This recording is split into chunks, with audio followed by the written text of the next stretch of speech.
Okay. Welcome. Oh, thanks for joining me. If you feel that are joining me right now. Uh, okay. So, I know it's kind of been a long time now since I actually did any work on the actual game. Well, I'm actually doing real work on the game. I'm a story portion of it, but I'm almost done. At least I should say I'm almost done. Uh, Finalizing the characters' story arcs, basically, and then I'm fairly close to finishing the plot outline as well. So then we should get to more exciting stuff, hopefully. I don't know, unless you like listening to me come up with stuff for my story, which you may enjoy that. I don't know. Anywho, my name is Upgood. Well, my name is Keith, but I usually go by Upgood on every social media and every chat kind of thing. Chat service thing, program, what are you going to call it? Um, okay, so where we left off yesterday was I got ChatGPT to help me with my plot outline and specifically the subplot. Although the main plot kind of uh, I don't know, it got upgraded slightly. It got changed slightly.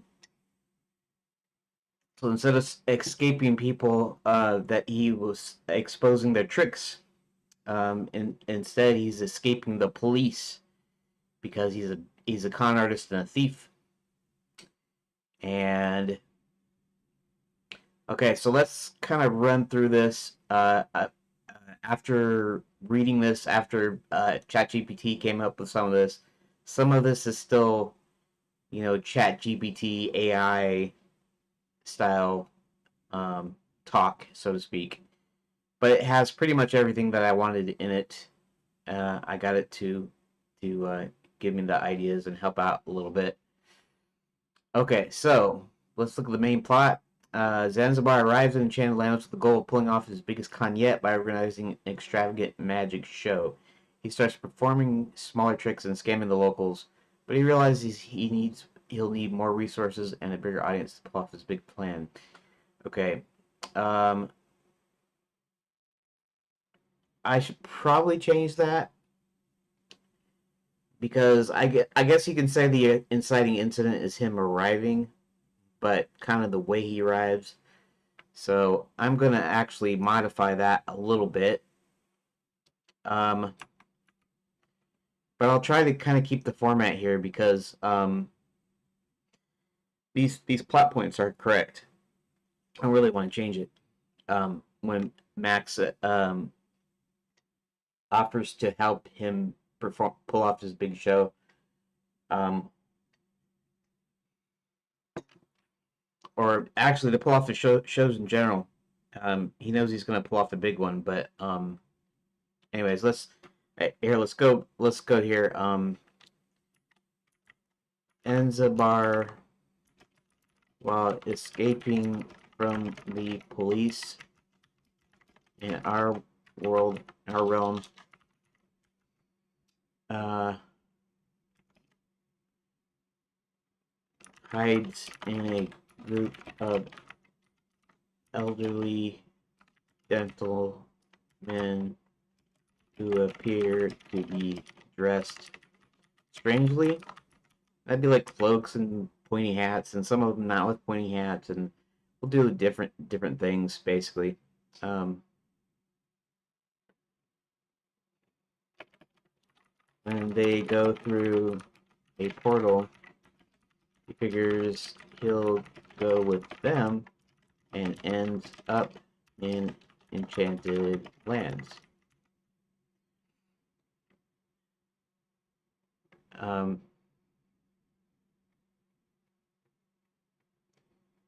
I guess that can just be the inciting incident itself because him pulling off pulling off scams and stuff is not really the thing that starts them off. So, okay, so I'm going to go ahead and I'm going to mark this off so that I can refer to it before I'm done. And when I'm done, actually, let's do something. Let's do something different. We're going to go ahead and we're going to copy this. And we are going to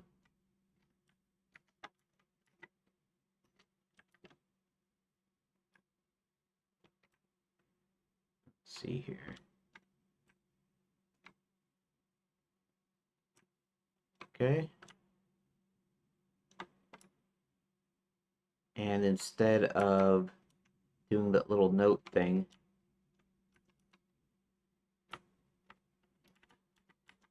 we're going to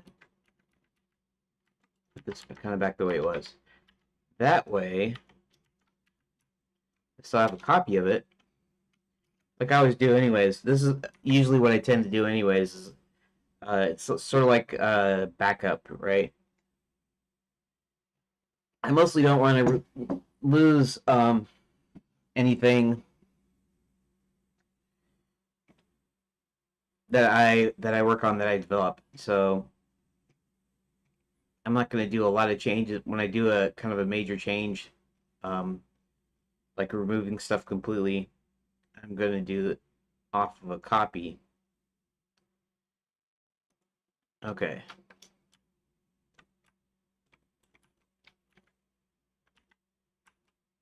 And part of this is to that this doesn't sound too AI-ish right now. Okay. See, okay. So plot point 1, Max approaches Zanzibar with an offer. Max sees the potential of combining Zanzibar's big show with his own need. For more captives for his mind, Max builds a partnership where Zanzibar helps draw in more people through his spectacular show, which will distract the public from the abductions happening behind the scenes. Max agrees to help with the show, and in exchange, Zanzibar demands a backup plan to become a tax collector. Let me think for a second.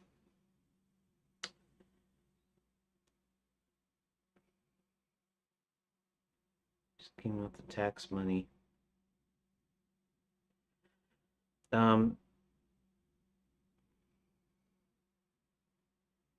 So the partnership is good. That's actually the first plot point. In fact, the first plot point, and actually I'm gonna put the thing about the let's see.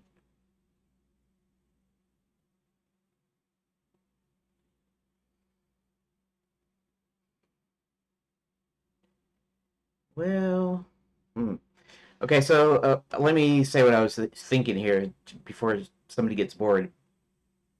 But here, let me make sure. There we go. Um.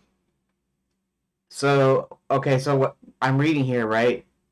And he wants to become tax collector, and as part of plot point 1, the midpoint is when he starts skimming off the top.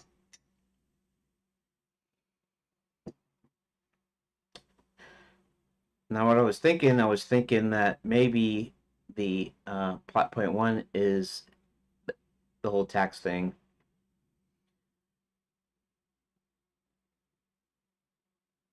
Let's see something. Hold on.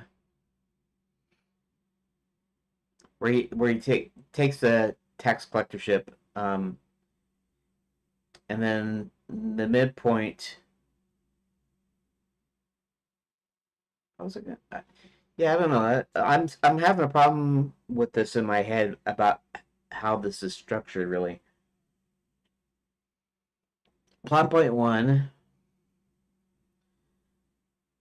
is a partnership, so Max can get more captives for his mines, and Zanzibar gets all the resources and the support of Max, right? Since he's effectively running Enchanted Lands and everything, he's kind of the big boss to suck up to. The tax collector part.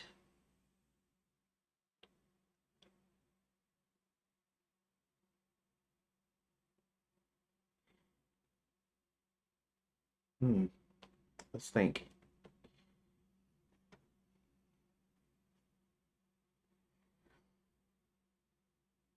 So if he's uh, honestly mid skimming off the top is not really a midpoint. A midpoint is a big turning point. So maybe this offer, maybe part of the offer is um maybe this is just still part of the offer. So he makes a deal with them and he says, um, you don't have the resources to pull off anything bigger than a few um handful of audience members. And then he says, I have some mines that need tending, and I need some miners. And you can offer me the miners by offering me your audience, while at the same time, I can start helping you with bigger and bigger shows. And then he says, well, it sounds good. He says, but I noticed that from what I've from who I've been talking to, I noticed that Enchanted Lands used to uh, used to make its money off of taxes, and since you effectively own Enchanted Lands now, I figured uh, you want to start the taxes back up again, and I can be the perfect tax collector. And Max decides to allow it because he's going to, when he doesn't need him anymore, he's going to dispose of him. Let's just say it like that. Kind of like what bad guys do, anyways, right? Or at least some bad guys. They get rid of anybody linked to them. They don't have to pay him. They don't have to help him. Whatever. Um, Max doesn't tell him that. Okay, and so the midpoint. This says the midpoint is when he yeah.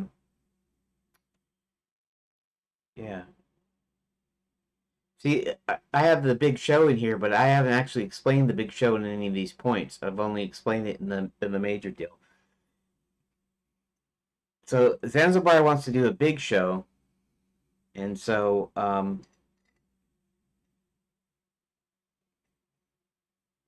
see something here.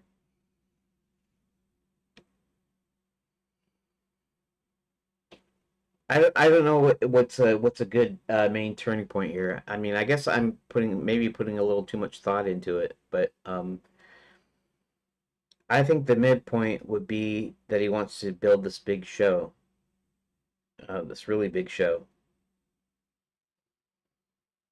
and it's going to take more resources, more money, more um, material, basically more stuff, bigger arena or bigger space for an audience and all that. And so Max decides he'll agree to it. Um, but only because uh, he almost doesn't need uh, any more miners. He doesn't need any more captives. So he figures that he'll help set him up for this big show. That's not really much of a turning point either. It doesn't change his story any, really. Now, plot point 2 says, as the show approaches the grand finale, Max's intention to become clear as Zanzibar realizes. Yeah, but Max isn't going to realize that he always planned to betray him. Or he might know or whatever, but that's not something that I need to put in the outline. Um, presses on with his plan to determinedly plead his biggest con and set himself up for life.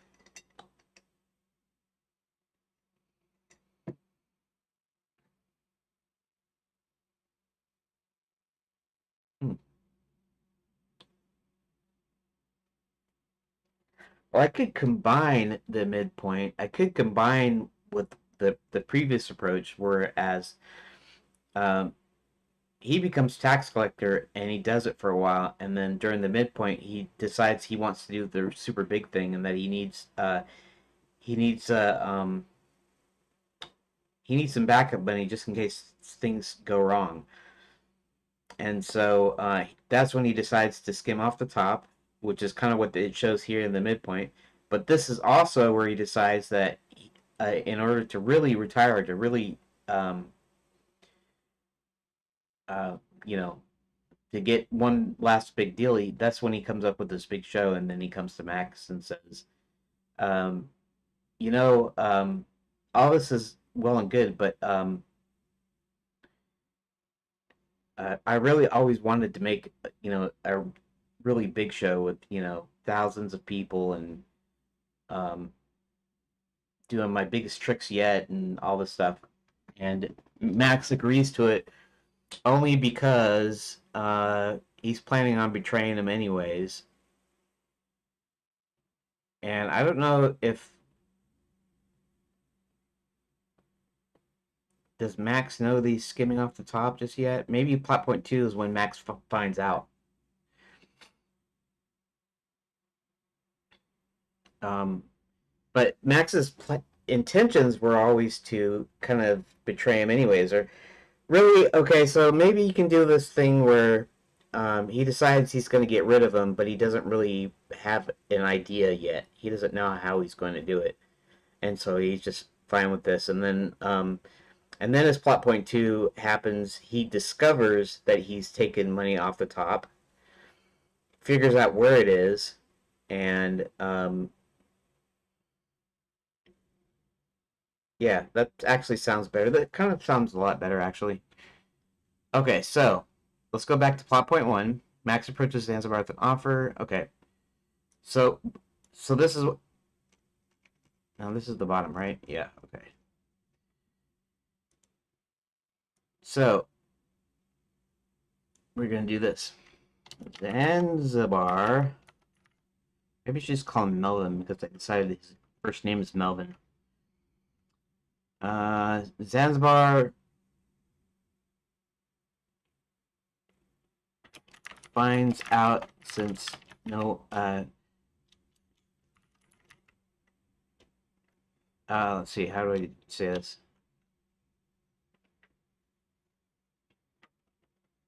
Zanzibar decides to start scamming people in Enchanted. Um, and since nobody knows him, uh,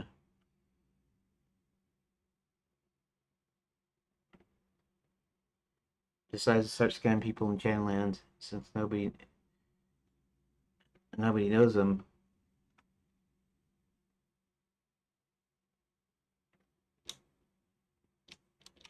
Um, because nobody knows who he is, and nobody is after him.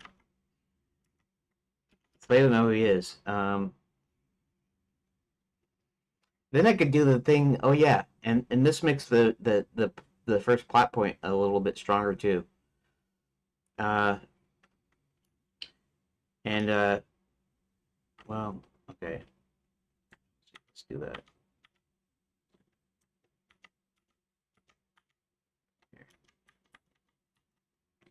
Okay.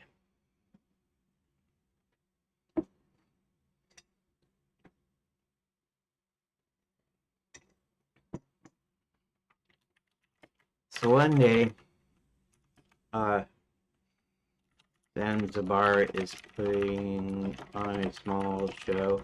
And little does he know that Max is in the audience. Since Max is carrying a big coin pouch,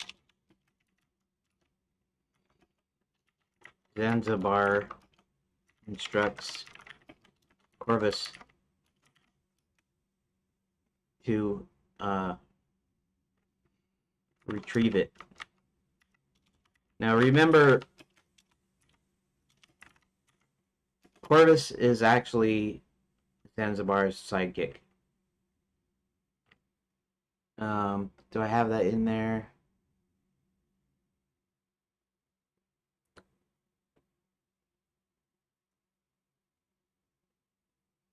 I'm just wondering if I should put Corvus in here somewhere.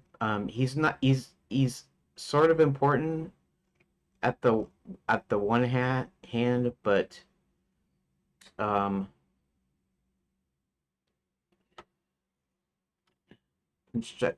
instructions instructs Corvus, pet pro and partner in crime, to retrieve it.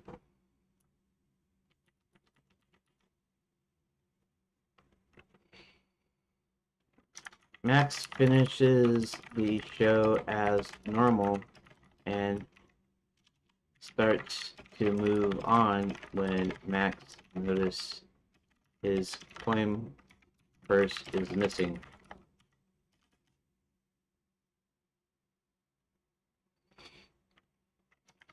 Max, this almost seems like a midpoint itself. Like it seems more strong than the first plot point here. You know, but we kind of need to move things along. In other words, I'd rather everything be pushed up to the beginning rather than be weak and go off towards the end. Now, even though like this isn't going to be like a linear movie and it's not going to be shown as a movie, it'll be a game that you interact with. The one thing that always annoys me about a lot of movies, especially even comedies, that they just don't quite they just quite make it. A lot of comedies, what they do is they focus on the funny stuff, and in the end, the story suffers, and then the whole thing suffers from it. It doesn't even end up being as funny as it could be or should be. Um, I don't know if you've ever seen Fletch, the original with Chevy Chase from 1980. What was that? 1983, 4? When was Fletch out? No, it was actually out in 1985. That's right. And 1985 is kind of my favorite year. That's when I was 10. That's when I could finally go to the movies by myself. It was me and my brother, but we could go without our parents. And we saw a lot of really cool movies that year. You know, Back to the Future and just other movies too. But so if you're familiar with Fletch, uh, he plays, and I guess it's based on a book or whatever, or a series of books maybe. But Erwin M. Fletcher is a reporter for a newspaper that writes a column under the alias Jane Doe, and he's doing a story on the on drugs, uh, drug trafficking through the beach, and he's trying to figure out who's supplying the drugs, and then he gets approached by this guy named something Stanwyck. I forget his the Allen. I forget. I forget his name. I just watched the movie, but I forget his name. But anyways, he's approached by this guy, and he tells him that he's dying of cancer, and that he would like it, Chevy Chase's character, who is pretending to be a junkie, basically on the beach, um, to kill him because he's saying that he He's saying it's worse. The suffering and the pain and stuff is going to be worse than him dying early, and that he's got this insurance policy that means that him and his family can live off this money, and uh, and that he'll give Chevy Chase's character uh, like $50,000, some plane tickets to like Rio or something, and he can stay away for a while, and then the insurance policy gets, they get the money and stuff. And then as is, I guess I shouldn't really tell you the rest of the movie. You should go see. You should go watch it. It's funny. It's really funny. But the reason I was bringing Fletch up is because what they did is they did something really novel, and that is they had the screenplay, the script, and they wrote it in they wrote it in, I think they said three different ways. It could have been just two, but I think it was three. They wrote it straightforward as like a mystery, like a reporter finding stuff out, straight, basically straight through the whole way through. Then they wrote a version with some jokes in it, and then they also let Chevy Chase like ad lib. So they had like three different takes uh, for every scene, and then they could use the straight takes when they needed to, or use his ad libs or the jokes as they were written. And so what comes out when you watch the show is it's really funny, but at the same time, it's got a real story. In other words, you're invested into the story, and the pacing is good enough that you keep doing it, and then it's punctuated by Chevy Chase's humor. His dumb jokes. There's a couple of times where he does these really dumb disguises, and um, he's a little smart alecky and stuff, and it's pretty funny.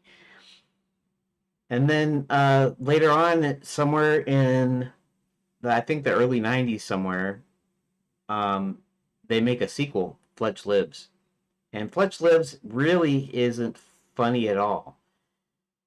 They put lots of stuff in it, and it doesn't really work as a story real well either. It kind of does, but it kind of doesn't, because they were focusing on trying to be funny, I guess, and it really wasn't that funny.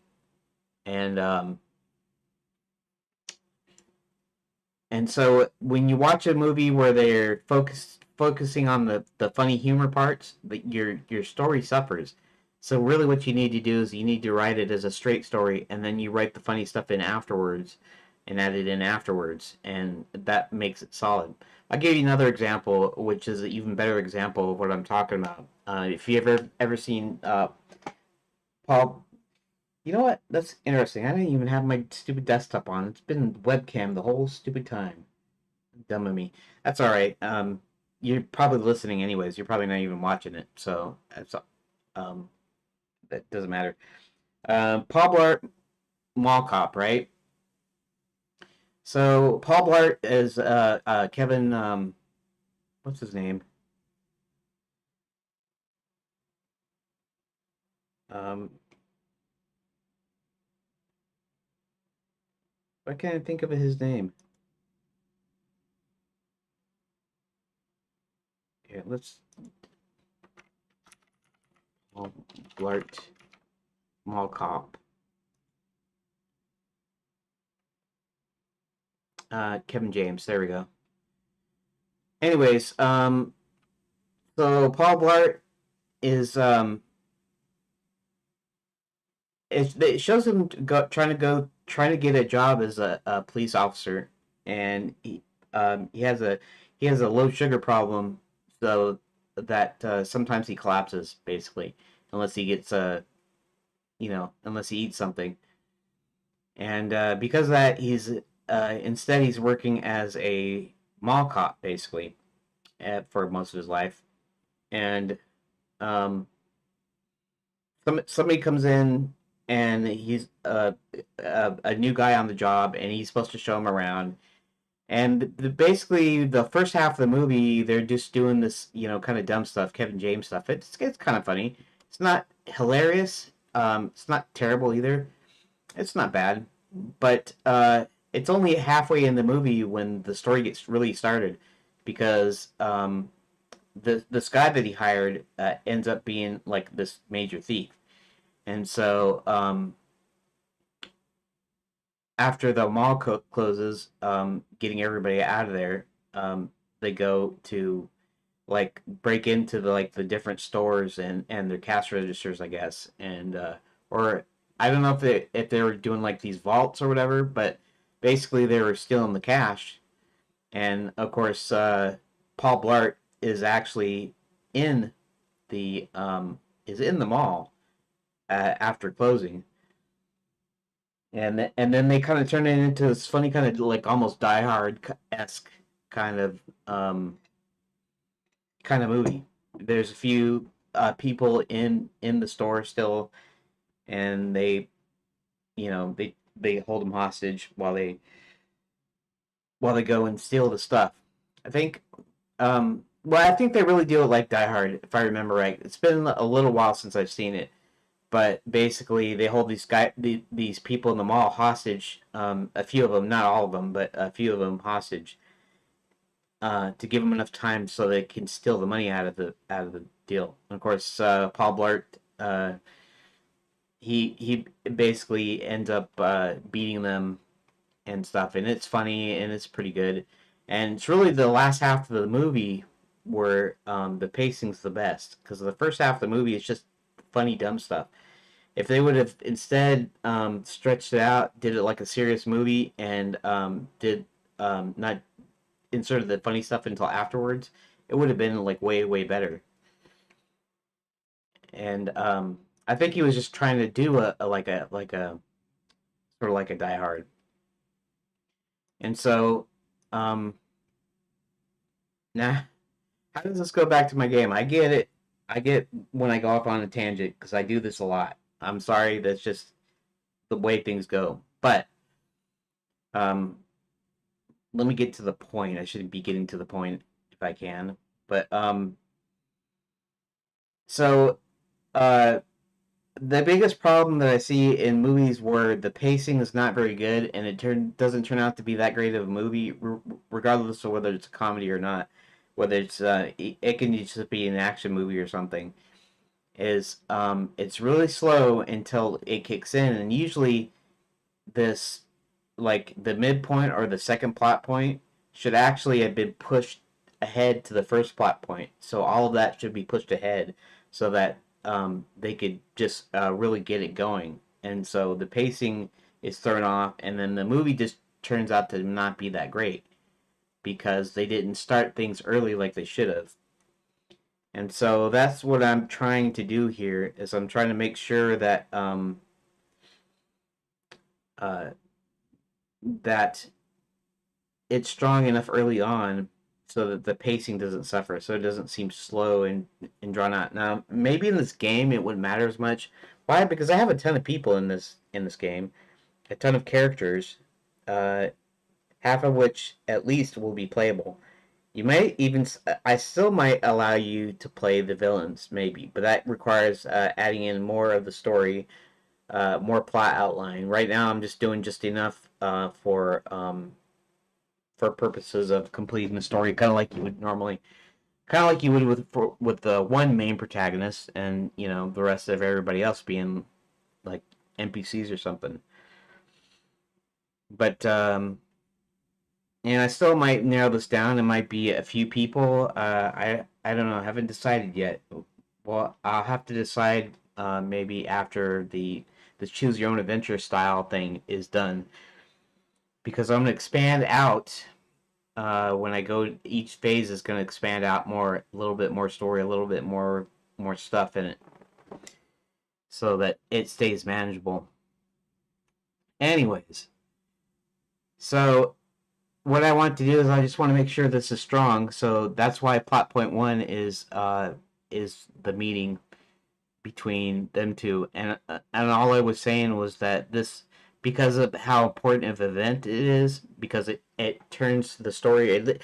We'll look at Zanzibar's story as the main story. Like if I was just doing a game, now I wouldn't be doing a game where the villain is actually the protagonist, but we're gonna go along the lines as if we were doing that.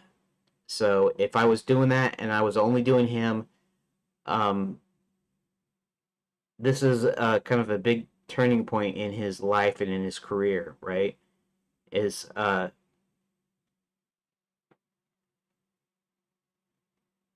um, so so basically the plot points are supposed to be turning points in the story. They're supposed to take the story and spin it in a new direction, basically. So what he's doing here is he's doing these shows, and the first turning point is when Max approaches him. I got this stupid band-aid on because I cut myself while trying to peel potatoes, and I keep trying to put there. I keep trying to put this band-aid on, and it's like choking the circulation each time. Anyways, it's stopped bleeding now anyway, so I probably don't even need to have the band-aid anymore. Anyways, let's get back to the story. Okay, so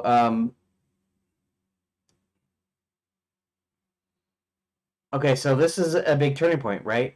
So things are going along kind of like they do in any story, right? Usually there's the thing. There's a status quo, and then there's something that happens, and then they refuse the call, and blah blah blah, and all this stuff.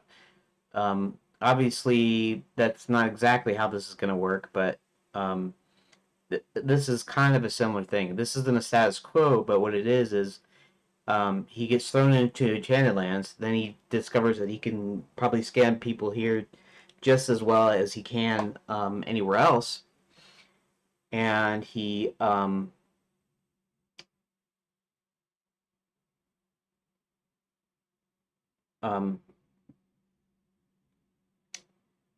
yeah, they can scam people here just anywhere else, and so he starts doing it, and he's successful. But he needs uh, what am I trying to say here? So, anyways, things are going along like they should be, and then there's going to be a turning point here, and that is the turning point is when he when he steals from Max. Max is going to be mad at first, and but then he's going to like this guy. He likes the way he thinks, right? He's evil kind of thing. He's a greedy and whatever. And actually, Max can use that. It isn't so much that he likes him that much. It's just that um, he likes the fact that of what he's doing and how he does it and stuff. And so um, then that's when he makes a deal with him and says, um, you know what? I'm not gonna turn you into a toad or throw you in the mines or anything. But instead, I think I could use you. Um, but you're gonna have to do something for me. I think I could use you. Um,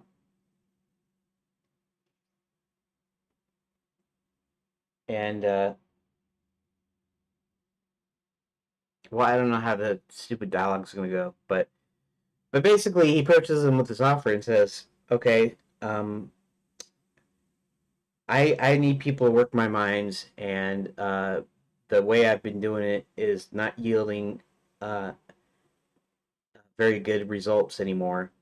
And so the way you have this all set up here, it would be perfect, and I could get as many people as you pull in, right? Doesn't necessarily mean he's going to take everyone for his mines. He's going to find healthy people to work his mines. probably young and healthy. Uh, but he's going, okay, I can use you, and I noticed that you know you're doing this all these shows you're doing are there's kind of small potatoes. If you really want to get in the big money, you have to put on a big show, like big shows, and then he offers that to provide him with resources, and then he says in exchange I get to pick people from your audience. And the only thing you're going to notice is maybe that your audience starts diminishing as time goes on. And Zanzibar decides, okay, this sounds like a good deal. But then he's also like, um, he's just kind of suspicious. Maybe he doesn't know everything, but he knows that there's something kind of weird with this. And he was saying, all I have to do is just what I'm doing, and that's it. And and then he said yes, and then he goes, I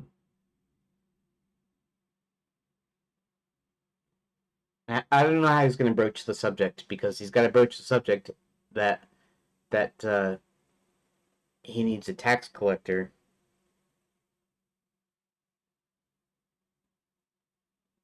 I don't know who comes up with that.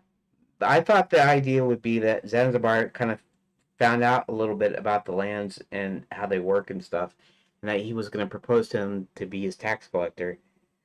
Maybe Max comes up to him and says, um, "Well, really, what I need is a tax collector." And then maybe he tells him, in between jobs, you can collect the taxes. And maybe okay, so maybe I'm going back on my thing where I was gonna at one point I was gonna have it to where he doesn't figure it out till later, and that's what makes him mad. And then at one point I had this deal where, well, he knows about what Max is doing or what Zanzibar's doing, even though Zanzibar's not telling him. But maybe this is all Max's idea. So it sounds really good to Zanzibar because he's greedy and he wants money and he wants a lot of money. He wants big money. And so maybe that's the thing that actually makes him take the offer, because at first he's kind of suspicious. He's like, "What? I don't even have to do anything for this. You're just gonna take people and I can still continue to do my shows." And then maybe that's when he sweetens the deal a little bit because he's got to hook him. So he's doing this thing, and then he's okay. I got to hook him now, so I'm going to tell him he can be the tax collector, and he can charge um, as much as he wants. In other words, he can charge more taxes than what they're supposed to be collecting, and keep the rest of it for himself, kind of thing. Like he's gonna wink and a nod, right? Okay, so this is actually a turning point. And then when we get to the midpoint, um, the midpoint could be where he offers to do this big show, and he tells them, now that you've had a few shows under your belt, I bet you're maybe this is the part where Zanzibar's greed is kind of growing. So after he does a few of these shows, the midpoint is when he actually tells Max that really he's been wanting to do his biggest show ever, and so then he can retire when he's done. And maybe Zanzibar, maybe he's smart enough to know that at some point Max is not going to need any more captives. And so maybe he says that, maybe he comes to him and says, it's soon going to become, you're going to have so many captives that you won't need anymore. And so I think I want to retire then. So can we do this thing where we set up and do a really big show, like the biggest ever? and then of course Max uh, this agrees, and then that's at the plot point too is as at towards the show is when he's setting up this big show. So the big this is the one big final thing that's the end here. Um,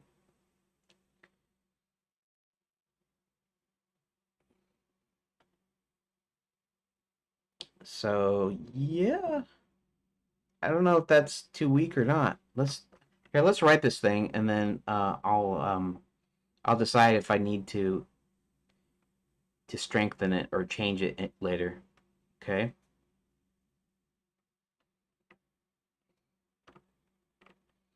Um,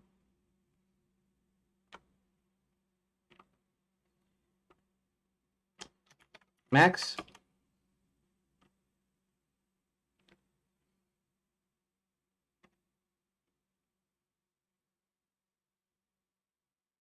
when Max notices his coin purse missing,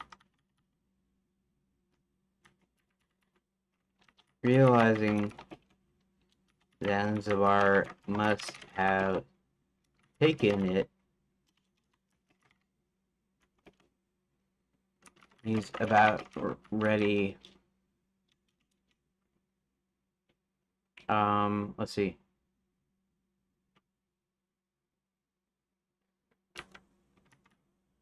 Max approaches Zanzibar and is about to have a couple of henchmen dispose of him when he gets an idea.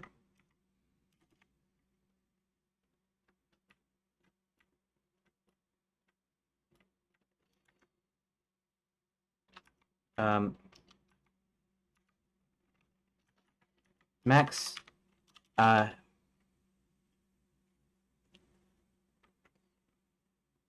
makes Zanzibar an offer. Wait.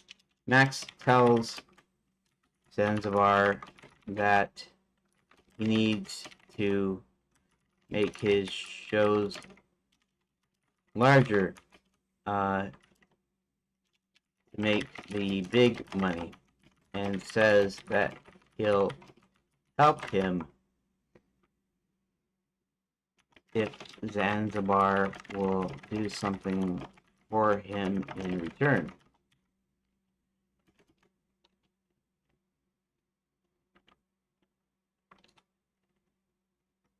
If Zanzibar will allow him to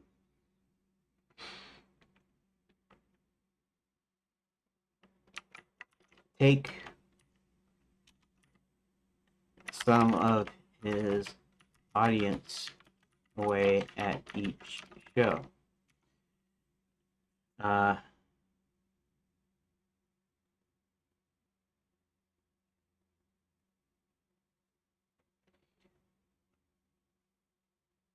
Okay. Being a little incredulous about the offer, Zanzibar asks him to throw... No.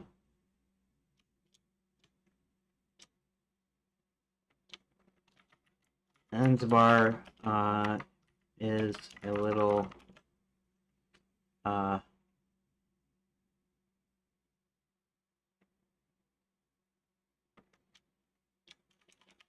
finds the offer a bit incredulous,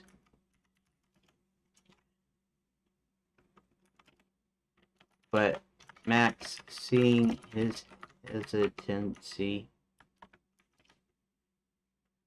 offers to make him tax collector, which means he can set his own rates. Zanzibar agrees to take him up on the offer and goes about doing shows and in between collecting taxes. Okay. That's just the first plot point. It actually seems like almost like too much of text here. It's like I have to explain the text too much for this first plot point. The midpoint doesn't need as much text. Okay.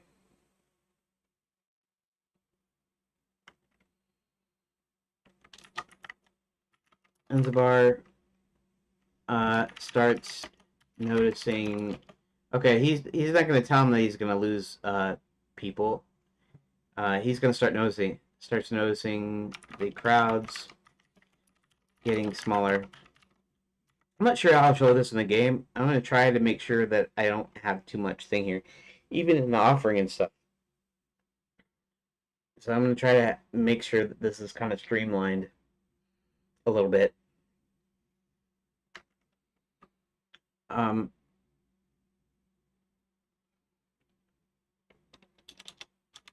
and he also realizes Max might have enough captives someday,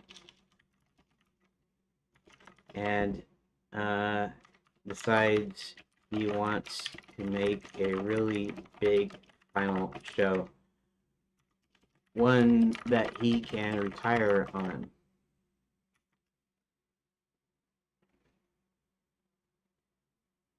Let's see.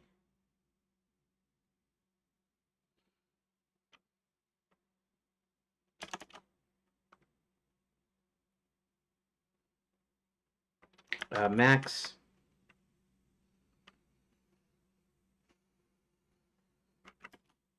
realizes Zanzibar is afraid of him and that he might. Let's see.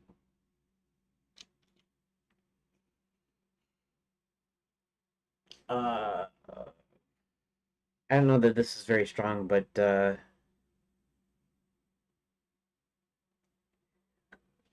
let's see here. Pardon me. Um, now he's already skimming off the top, so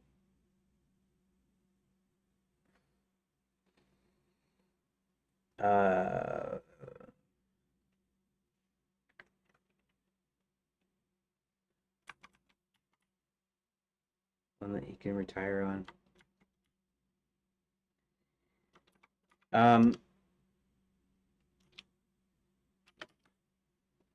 Let me think.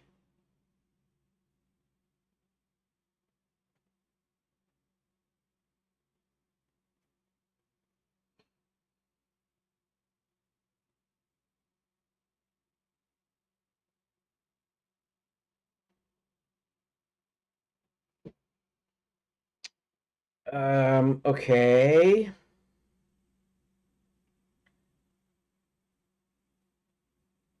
This is kind of tough for me. Um,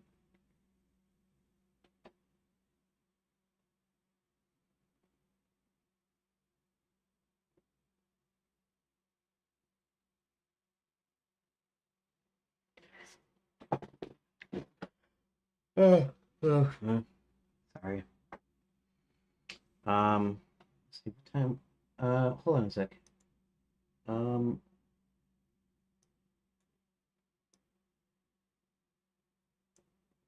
how long have I been streaming for? Not quite an hour and a half. Because I was gonna do a little bit of a kind of a break here. I might still need to do that, but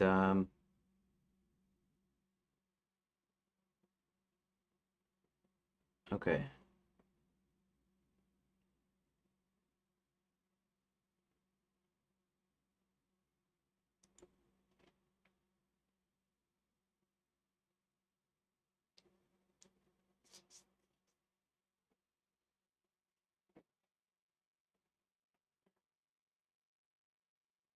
I don't know. Maybe that's too much for a first plot point. First plot point is him making a deal with him.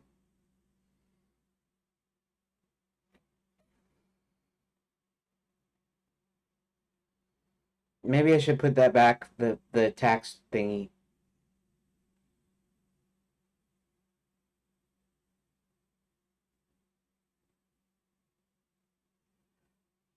Maybe I should go ahead and add this to the midpoint. I don't know. It almost seems like I am relying on how much text is in there, and that's not really what it should be. But at the same time, I'm trying to make things strong enough in this midpoint, which isn't much of a midpoint. Uh, this is when he starts planning his big show, right?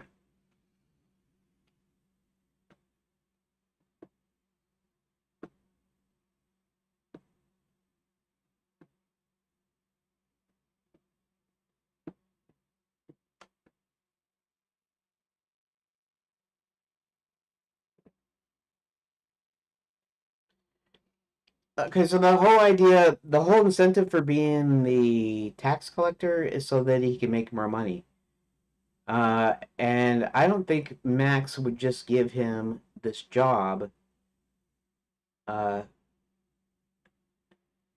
because Zanzibar really wants to do a good job for Max or something. You know, that wouldn't be the thing. When Zanzibar goes, um, okay, but I want to be tax collector, for instance, and you know, just the fact that either he offers it or even if Max offers it, um, there isn't a thing where he doesn't realize that Zanzibar would really want to take some of the tax money, or thinks he can get away with the tax money.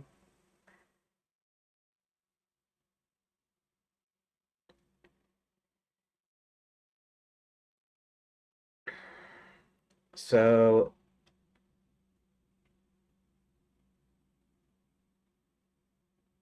hmm.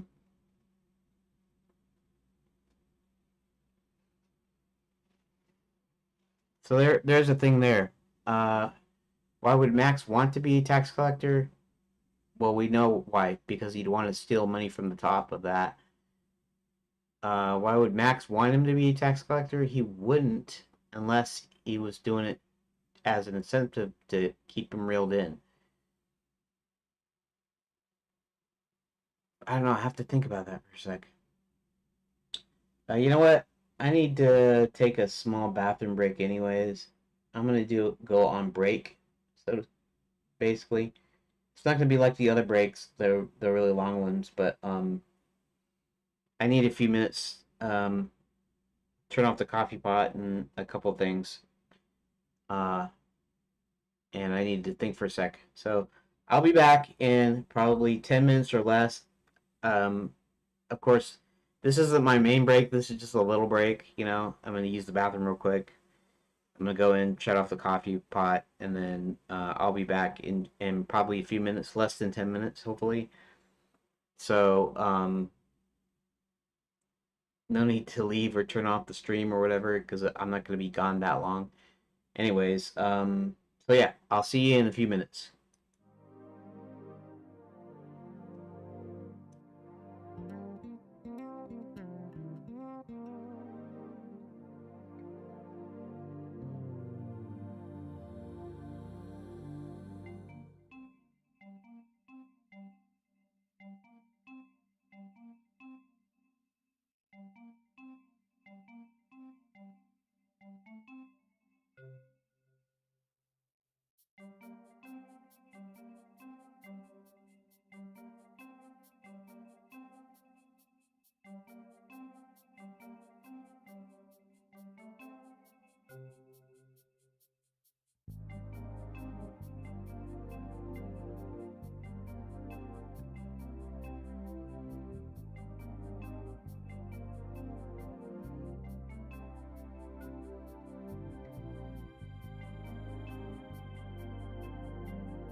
Okay. Um. Okay, I did a little bit of thinking. Part of what I was doing was pacing up and down. It was actually working. It's just that there's nothing to do like I don't know. I had to put up the brake thing so that um you know that I wasn't really at my terminal. I mean, I could have left the camera on, got up out of my chair, and moved back and forth, and maybe you would have assumed that's what I was doing. That's all I was doing in the other room. I used the bathroom, and then I walked around a little bit, trying to think of how to work this. You know, plot point, midpoints. These plot points are supposed to be like kind of big turning points in the story, and so uh, I'm rethinking this plot point here. Um, so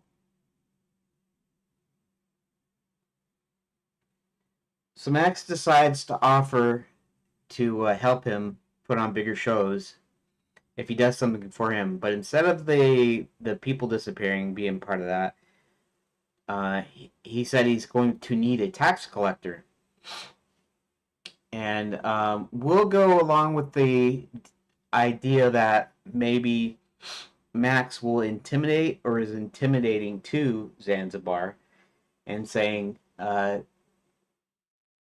that if he finds out he's been stealing, you know, it's gonna be the end for him, kind of thing. Basically, kind of threaten him and saying, "You better not steal any of the tax money from me, um, or else I won't be able to help you. In fact, we'll have to do something if you end up stealing from me." Then he takes up the offer. So now the job is offered by Max, is not suggested by Zanzibar. Um, but now we're not thinking of uh, stealing tax money. And of course, maybe he still has an idea that he could take tax money, but maybe he figures that maybe he figures um, that he can scare him enough to not go out of line, not steal from him. And so the first plot point there would be he offers him that deal. Okay? And then the midpoint can be, again, like I said, he wants to do a really big show, like he wants to retire, and uh,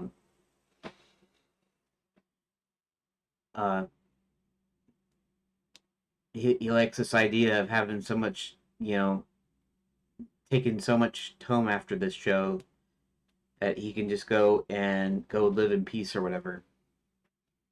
And then see, Max agrees. Okay, so Max agrees to this. He's saying, all right, I'll help you out with your big show. Although you wouldn't think that he would agree without something in return.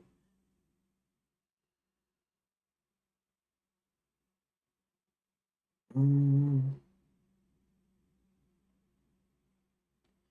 maybe this is the point where he's not. Maybe that first thing is the. Yeah, maybe I should do it that way, so I can push things around a little bit. So the fact that Max was already abducting people for his mines. So uh, the whole thing about having doing it at the show.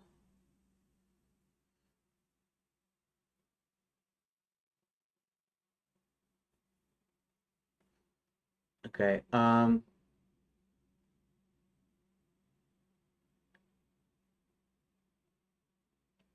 see.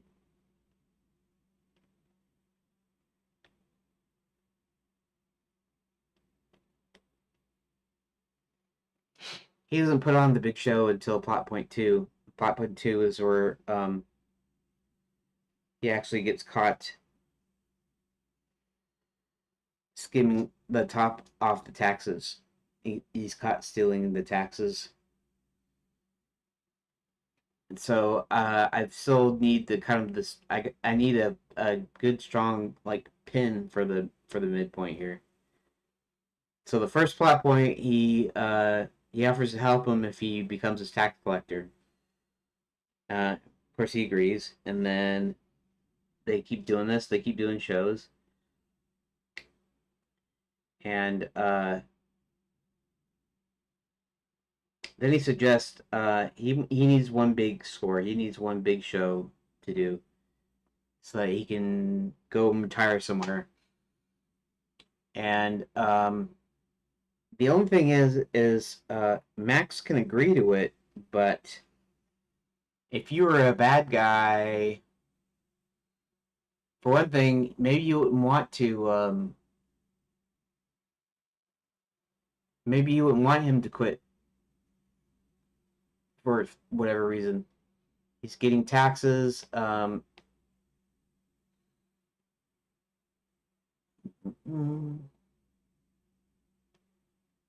what point does he start abducting audience members?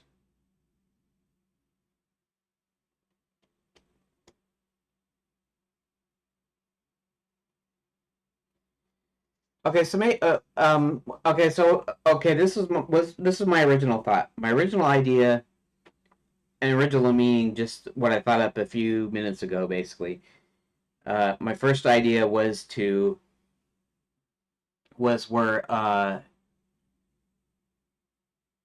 where Zanzibar realizes that he's abducting people for his mines, and to get back at him for the audience he's losing, then he decides to take some of the tax money. And then Max finds that too, and then Max confronts him.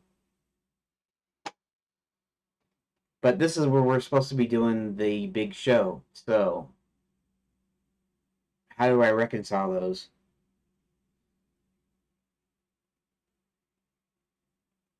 Come up with story stuff is so kind of hard. I mean, I come up with ideas and stuff all the time, but fully fleshing them out to where they read right or are right is kind of tricky. Okay, so big midpoint plot point two. Plot point two. Usually, your heroes seem to be like losing before they actually get the upper hand during the climax, and so this losing thing would be presuming that Zanzibar is a protagonist in his own story here. Um, Plot point two is where he should be starting to lose everything. Now, of course, he's going to continue to lose everything, but um, just to stick with the structure, right? So basically, plot point two, Zanzibar is caught,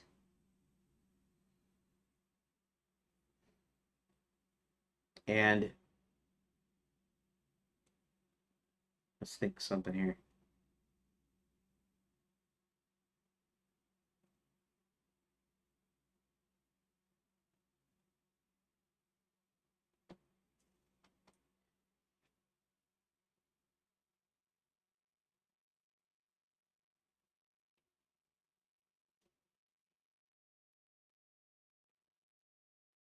Yeah, it's kind of tough. It's kind of weird too because I almost feel like I'm spending a lot more time on Zanzibar than the rest of the cast. You might say.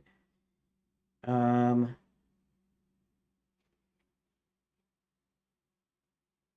so plot point one, he offers him a job.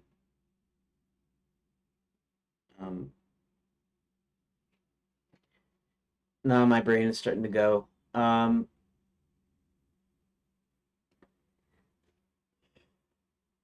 Oh. Max suppose is about to have a couple of hands when he gets an idea.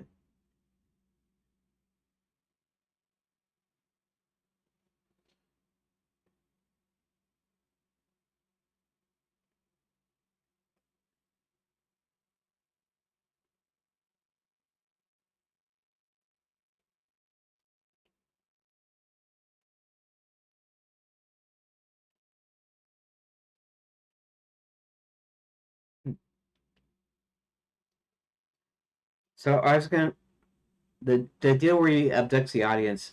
I was gonna keep secret from Zanzibar. No, when he makes him a deal, he wants him to be his tax collector, but that he mustn't steal from him. Uh,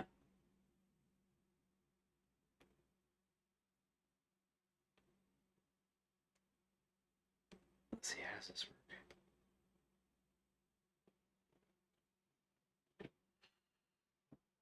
Okay, so he's been doing these little shows for a while now, and um, maybe that's when Zanzibar decides to start stealing some tax money.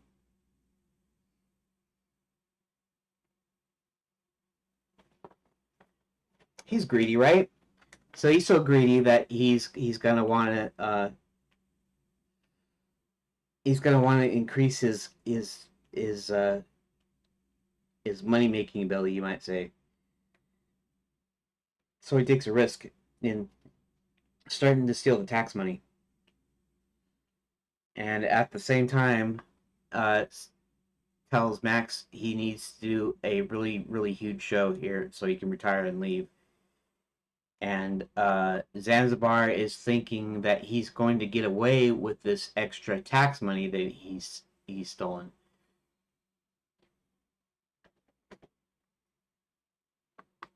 Um, as part of putting on the big show, he's gonna put his money somewhere safe, and right at the end of the show, he's going to take off with it. I think that's how I want to do it. So he thinks he's gonna get one over on Max by taking that tax money too. Um,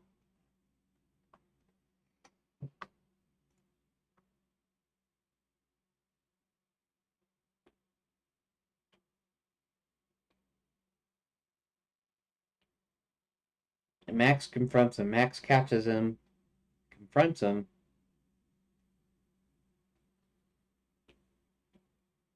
and then what happens? My brain's starting to go now. Even though I had a little break there, it's almost like I need a big break now. But I'm not gonna do a big break just yet because I need to lock this down here before I take any other actual break here. Um, and anybody that thinks of it that's listening can give me suggestions at any time. Here, I'll check to make sure that nobody's in the chat, which they aren't. Fine. So how do I want to play this? I'll worry about subplot afterwards.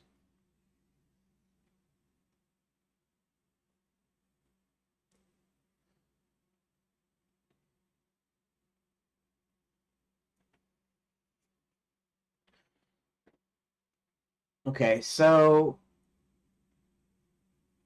right. This middle point is when he asks Max if he can do this one big final show, and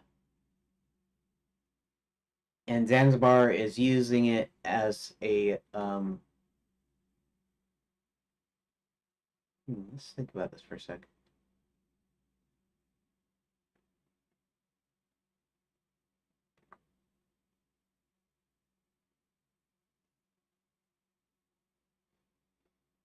Okay, so he makes a deal, wants to become tax collector. Tax collector about midway through.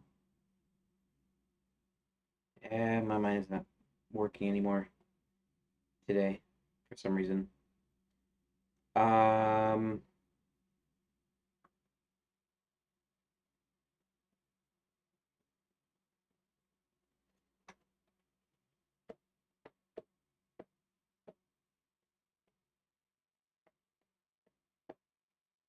I guess it might not be very strong, but at least it's doable at the midpoint. is when he decides he wants to start skimming off the top. He starts skimming the money off the top of the taxes.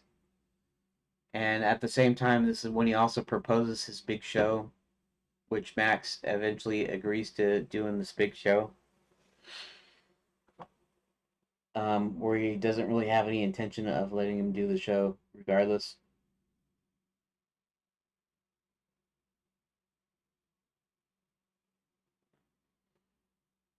Um,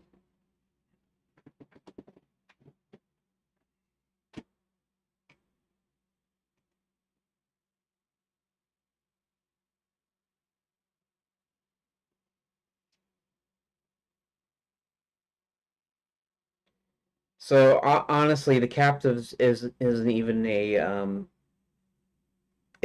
motivation here, which because all he has to do is just start rounding them up from the audience, and that doesn't have anything to do with Max really, other than maybe he starts finding his audience is dwindling.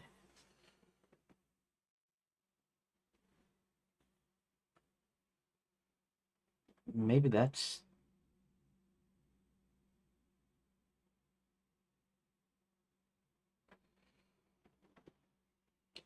okay. So we're plot point one to midpoint. So basically, what happens is he makes a deal. He says, "You got to collect taxes for me, and I will fund and I will produce your shows, your acts." Um,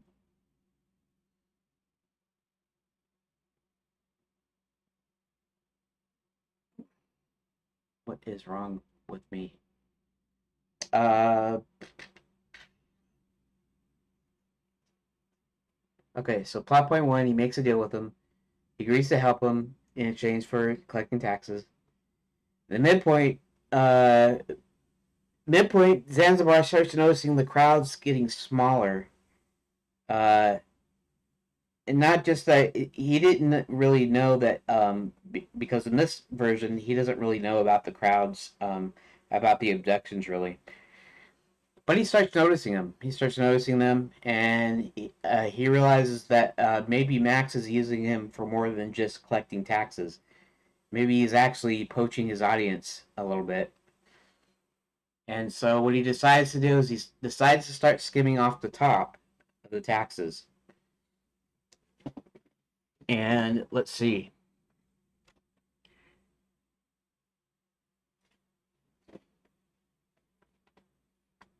Okay, so all right, so this he starts skimming off the taxes, and he also proposes to Max that he needs one really big show, and he needs to produce it, and he needs to have a lot of people in it, and he needs to have lots of stuff, so he can make one big final haul. And then Max agrees because he realizes that okay, so Max gets to the point of where he's going, you know what? I'm almost done. I've almost got enough. And if I help him with this last big show, I'll get a ton of people to work my mines. Okay. And so he agrees to help him with this big show. Now, plot point two comes around, and Max finds out that he's been skimming off the top of the taxes. And so this is when Max decides he's gonna he's gonna start working toward the demise of Zanzibar. He doesn't no longer needs them. He's not gonna need him after this dilly. He's been stealing taxes from him, and also the plot point too. Uh, this whole time that they've been working together, Max has been searching his belongings and his things to find the money. So not only the tax money, but also the money he's been keeping, and he takes that money back, and he takes the money. He takes the money that he made, and he decides he's going to So that still isn't going to work because there's a confrontation part, right?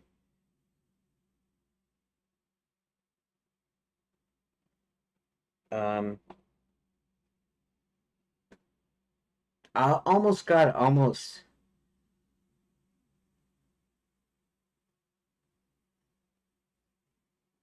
Now Max continues to be working on this big dealie, but instead of letting him keep this one big score, he decides he's going to turn the audience loose on him and say how much of a fraud he was, and that he stole all of their money. So he's thinking that the crowd will take care of him, and that and then it pretty much works as it's supposed to. So go ahead and let's just go ahead and I'm gonna knock this out. I'm gonna rewrite this myself since I'm using ChatGPT as a bounce ideas off of anyways. It's not gonna matter here. In fact, this is gonna sound more like me because I'm writing it. Okay. Uh, Zanzibar begins his schemes and steals from Max at one of his shows.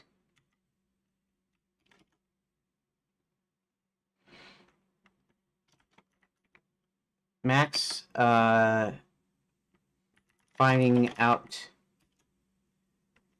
later that he stole his money, uh, instantly likes, instantly likes him, I guess. Likes the fact that Zanzibar was so good at it. Right? He picks his pocket, basically. Um, Max offers Zanzibar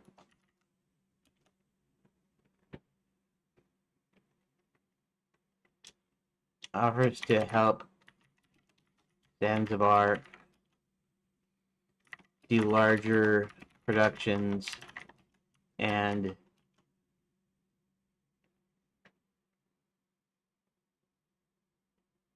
Max offers to help Zanzibar do larger productions.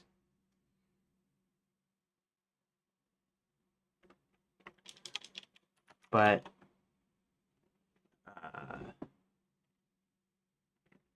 he needs him to do some tax collecting. Zanzibar agrees and starts doing some impressive shows. Okay. So Zanzibar starts noticing the crowd's getting smaller.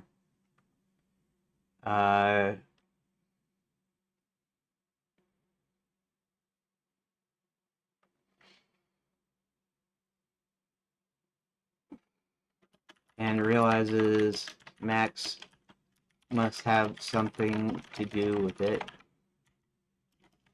So he asked Max if he could produce one big final show.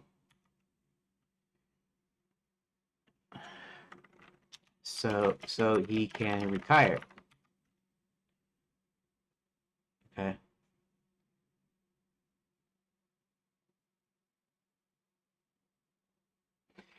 Okay, so at what point does he find out that he's been taking the taxes?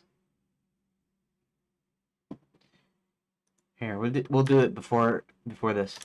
Max notices Zanzibar has been skimming off the top of the tax money.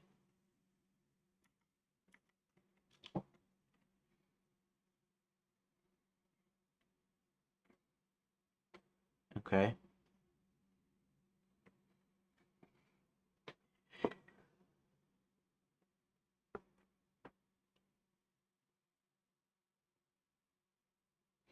Maybe Max suggests this one big huge show to him. That sounds like a better idea. Zanzibar. Um.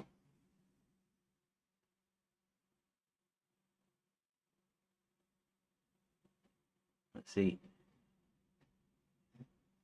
Then the missing people doesn't really enter into it, does it?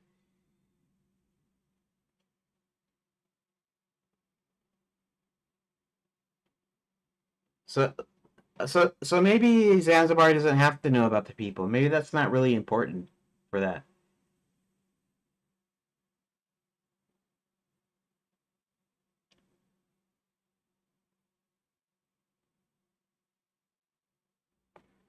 Okay.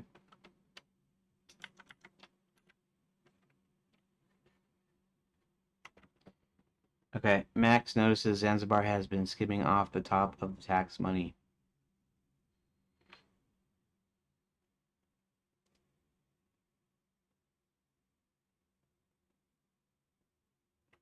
Um.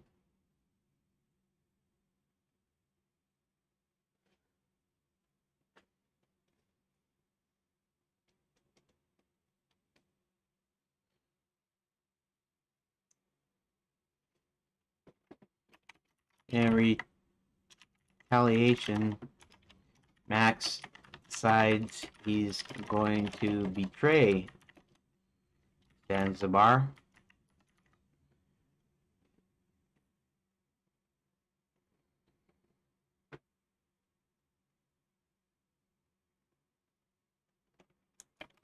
And have and comes up with a plan to do one big final show that Zanzibar readily agrees with. Uh, okay.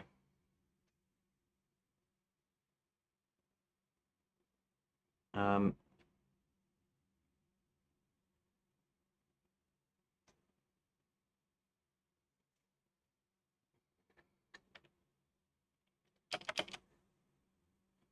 Actually, I'm gonna start recording here, and I'm gonna record like a minute or so of me like typing stuff out, so that I have a little bit more to go on when I add this update, just to give an example of what I do during the time. Okay, so Max notices that Zanzibar has been skimming off the top of the tax money. In retaliation, Max decides he's going to betray Zanzibar and comes up with a plan to do one big final show that Zanzibar readily agrees with. Uh, uh, this big show would be enough for Zanzibar to retire on.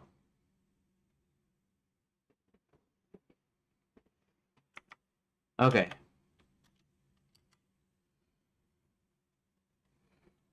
Plot point two. Now, the midpoint is that he's been skimming off, and that Max finds it out. He'd already been skimming off the top. Max finds it out, and so he suggests this idea of doing this one big final show that he could retire on, and then he figures that he's going to betray him. So, what happens in plot point two? Plot point two, um, just when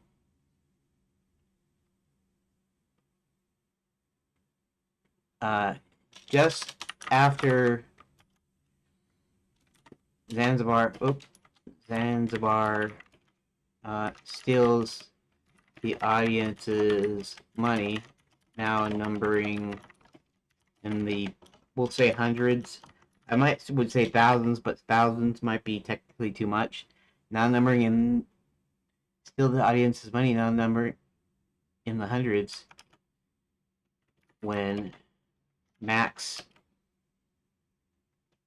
yells that they've just been robbed. Uh,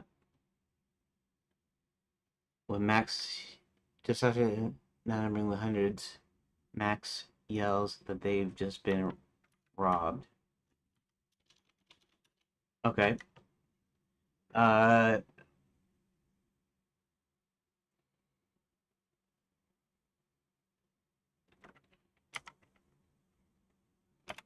as the audience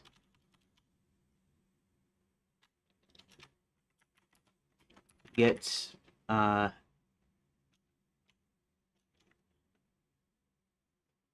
the mob approaches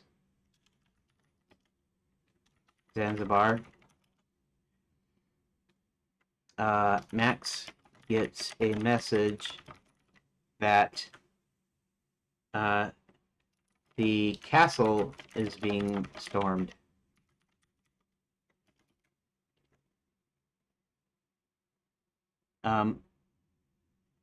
In the confusion, Zanzibar manages to escape. Oh wait, I see. Okay. Because that's the climax. The climax is the deal.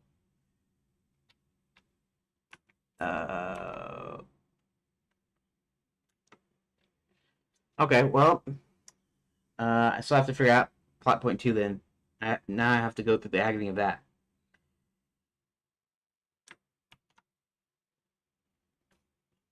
Okay, so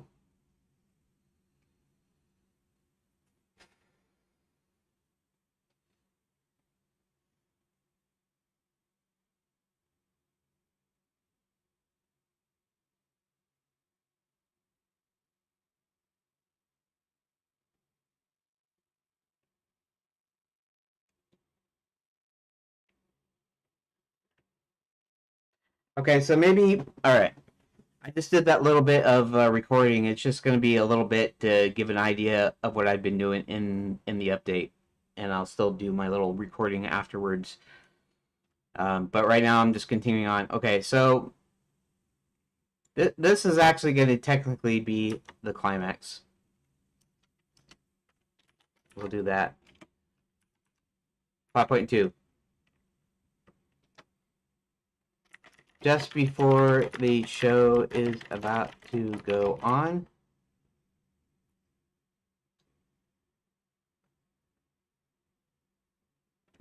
Well, okay, I can't really do that, can I?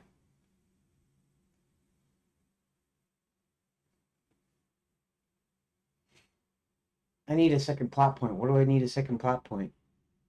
Because the midpoint, he knows he's been skimming off the top of tax money.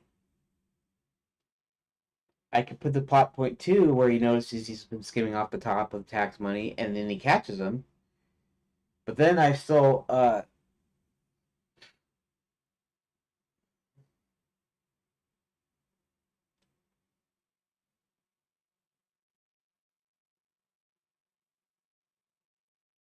um this is harder than it looks, you know.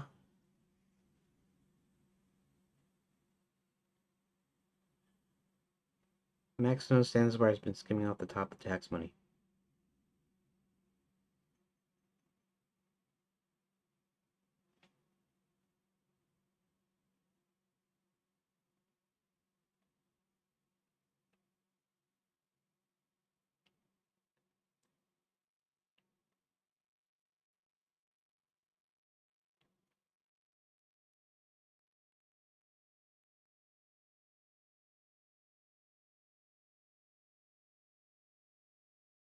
I got some bug on my screen.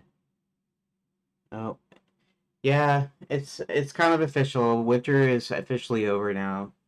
We're getting back up into the 80s now, and no more cold nights and stuff. So apparently, I'm gonna start seeing more bugs and things now.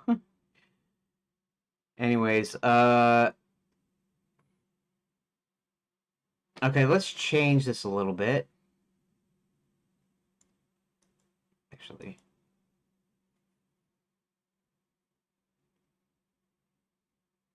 Actually, let me check something. Okay. What I'll do is, uh, here. Let me switch to webcam here for a sec. Um, let's go to videos. I just want to check something real quick, and that is this. And let's see some here. Um, how long is that? That's 3 minutes.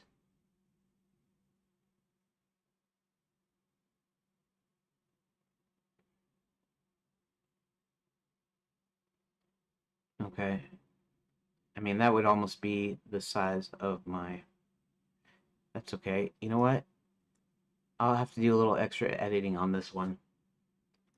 But I'm still going to deal with this little short deal here. Okay, let's do it this ways. Okay. Start that. Okay, so midpoint. Let's capitalize P, even though it's one word. He doesn't notice he's been skimming off.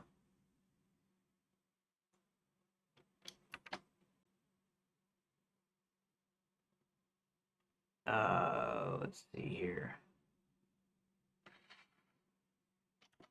Max is starting. Max almost has enough people to work his mines after he's been abducting them from Zanzibar's shows.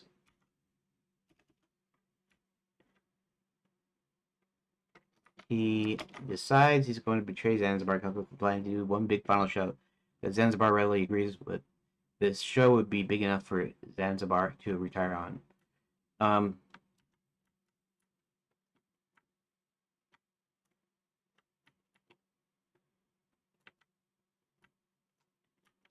let's do that. Let's delete and paste.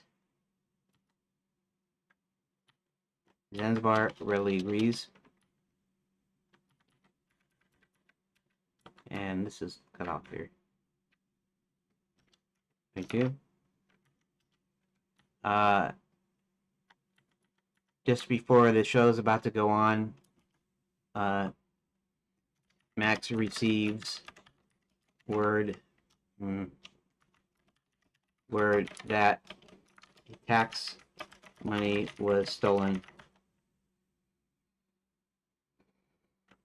and he confronts Zanzibar about it. Okay.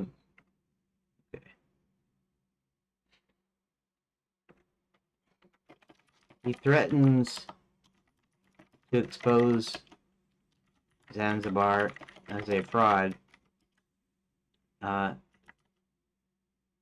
and to let the audience deal with him. Zanzibar gives up the stolen money, and then Max pretends that he's fine with it and to go on with the show.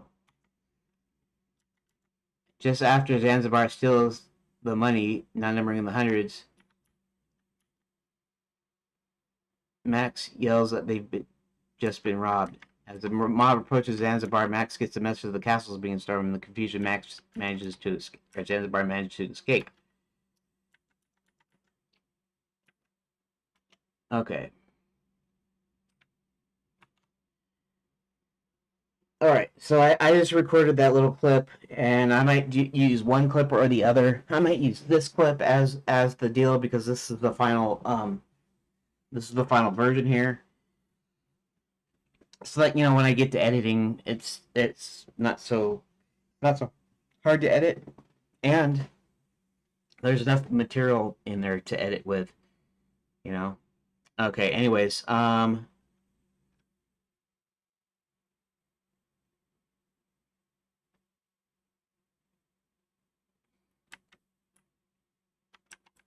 Here.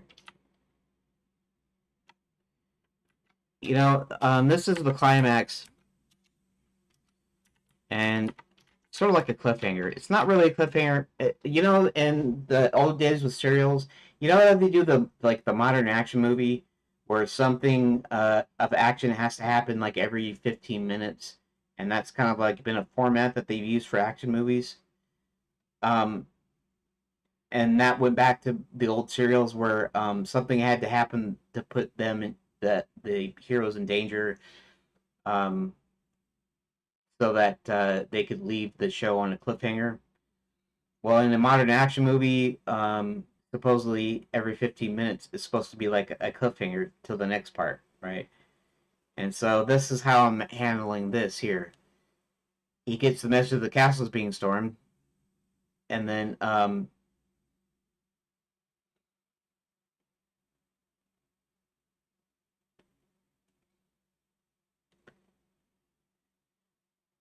and then so that's like a cliffhanger, right? The mob's approaching Zanzibar, and if I was doing this as a movie serial, uh, they'd be approaching him, and then Max would get this message that the castle is being stormed, and then that's when we cut and say, what happens next. So, okay, Zanzibar manages to escape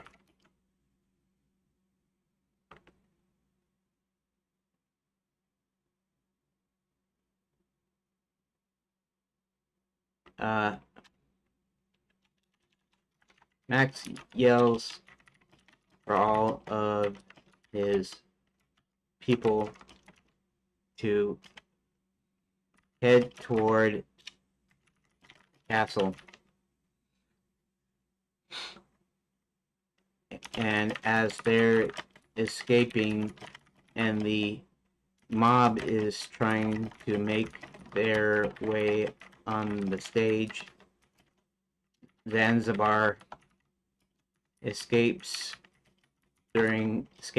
out the back during the fusion, carrying the loot he stole from this last show. So he at least gets now. Honestly, if I'm doing it right, he's a bad guy. He shouldn't get any money at all. But I'm doing this thing where he escapes, right? So maybe you could bring him back later if I chose to do that. Um, this also means that the subplot might not be the subplot might still not be that good here. So this is okay. So this is what okay. So I got this subplot or this main plot, which is good, which is fine. I can try the subplot. The subplot being the tax collection money. Max offers Zanzibar a partnership that includes tax collector position as part of the deal. Uh, Zanzibar begins actively skimming the tax money and sees the dangers of relying solely on the show's success. Uh, Plot point two, the whole thing about fully understanding betrayal. That's not really the deal. Plot point two,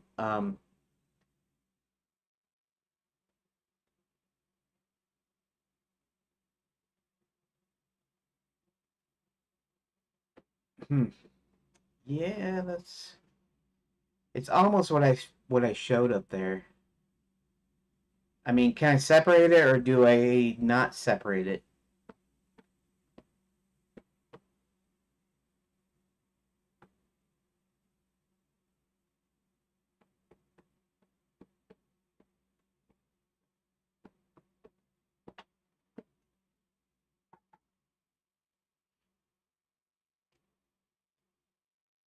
Let's see. Let's see if I can make the tax collecting thing not even part of the main plot, even though it is. Because in reality here, it is still kind of a subplot. So the subplot is that he wants to make this extra money, not just because he's greedy, but because he knows something could go wrong with the shows. So there's a little bit of it's like a smaller personal goal that intersects the main goal.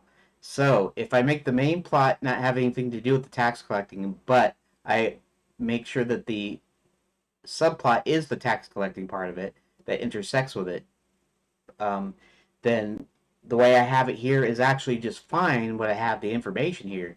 The whole reason of putting the subplot as an extra thing is kind of an extra layer of depth, so to speak. And the subplots were meant to be like in game like animation sequences, not full cutscenes. You know. Okay, so let's reread the main plot and then see if I can't extract the subplot from it. Because if I can do that, and it kind of works as its own little deal, then I can use it that way. So I can keep it that ways. Escape room, please hide in a group of elders. They go to the portal. It figures okay. Steals from and steals from Max at one of the shows. Max finding the lady steals money. Likes fact Max offers to help Zanzibar do larger productions, but he needs him to do some tax collecting. Zanzibar agrees and do some impressive shows. See, that's the one thing. The one thing is the tax collecting is what Zanzibar is doing for Max. Almost has enough people to work his mines. He's been deducting from the shows. He decides he's going to betray Zanzibar. Comes up with a plan to do one big final show, enough for Zanzibar to retire on. Zanzibar readily agrees. Just before the show is about to go on, Max receives word that tax money was stolen, and he confronts Zanzibar about it. Gives up the stolen money, and then Max pretends that he's fine with it and to go on with the show. I don't know.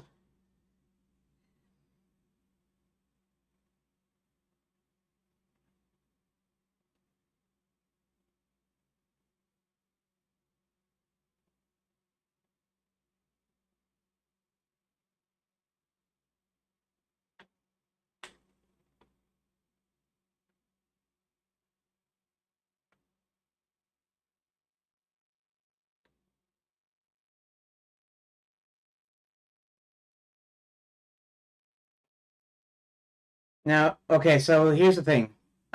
He could just decide without having the tax collecting thing be part of it. I guess I don't know if that's a good way to do it or not, or if they should just go ahead and just remove the subplot altogether and just go with this.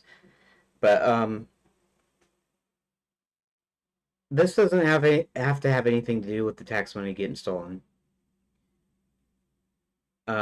Plot point two is basically when see, plot point two is the deal when your protagonist has everything thrown against him, and it looks like he's losing or he's going to lose.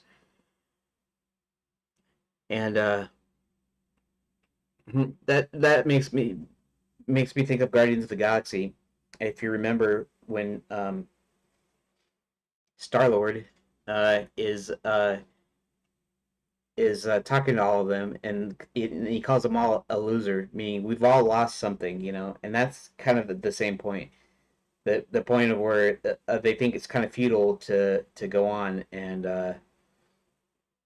then he gives them the pep talk, and so that still is even in that movie. It's there, the thing where everything seems to go wrong for your protagonists, and then they reassert themselves, or you know they decide to gather up their strength and their courage and then go on to fight them anyways. Okay, so let's change this a little bit. Just before the show is about to go on, he confronts Zanzibar about it. Let's not do that. Control X. In fact, we might want to do that. We'll do this. that. Um,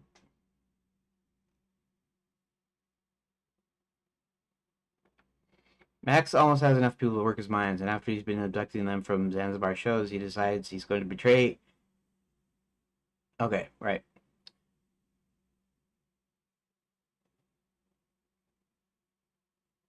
Okay, so that's not. Okay, Control X.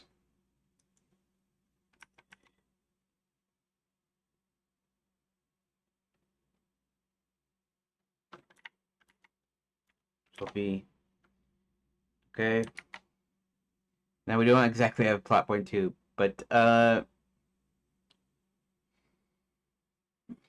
okay. So this is the plot point 2. It's not really much of a plot point, but it kind of is. It's kind of the deal. Uh, so I have the tax collecting part up in here. Yeah, we got the tax collecting. So now that's open to be the subplot. In other words, I still reference it here, but I'm not referencing it anywhere else. Uh, Max tells Zanzibar that not only is this his last show uh, here in Enchanted Lands, but that this is his last show ever.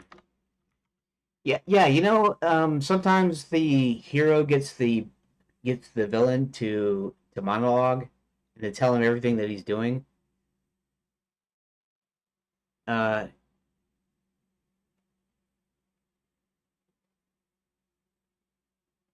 yeah, yeah. That's actually not a bad idea here because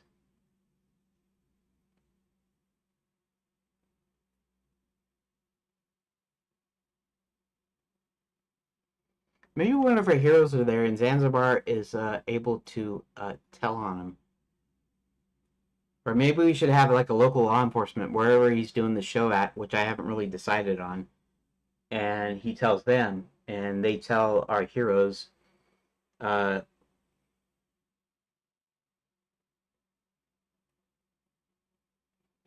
and that's a thought. Let me go and look at here. Let's go to the plot outline. And when they find out about the people in the mines, let's see. John, Chester, friendly dragon. Chester then leaves. Woman's kidnapped. Hubert tells John. John sends night school. Hubert himself. Roland the half dwarf. Old Roland knows stumbles out. An old dwarf Roland knows stumbles out and tells him his dad's trapped in the Gnome Kingdom. At this night school, John talks to the guards and gains entrance to the school. After asking around, he learns a princess was going to speak at the princess prep. Chester catches up. Desperate. Chester and Nestor. Hebert himself. Roland goes to the dwarfs. Goes in the dwarf mines. Gets to the Gnome Kingdom. Roland happens to notice other people and finally spots a giant chained to the smelter to find Hubert and tell him Max wants a lot of Quicksilver. Huh. I guess Roland actually found out about this, and so I guess I don't really need to do that here. I was hoping that maybe this would be part of the things that Zanzibar manages to tell them.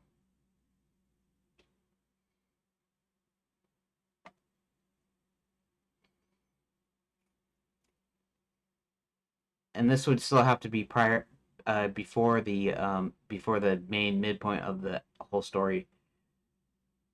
Um, Let me think.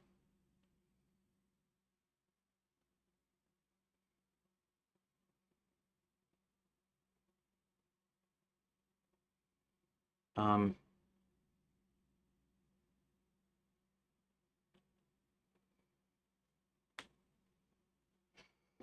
Roland finds out they need lots of Quicksilver ore, and we later find out the plans of the Omni Gate. So, and he needs that ore for the Omni Gate to open the gate to open the portals to all the different realms connected. Um, let's see. Uh, um, um, um, Let me think for a second. I'm just trying to think of how to.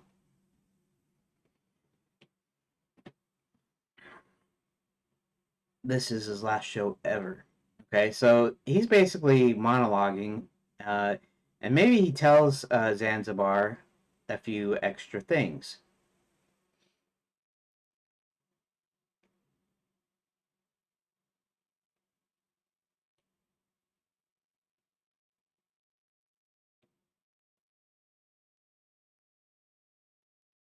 You know, I'm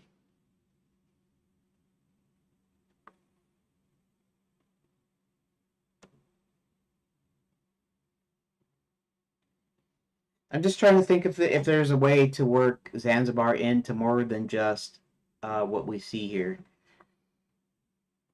I mean, I guess this can be the plot point too, and then he could tell him his plans and stuff. But it doesn't matter if Zanzibar just escapes and that's it. You know, not that Zanzibar can't escape. Well, I guess maybe I don't know. Maybe I'll just leave it like that.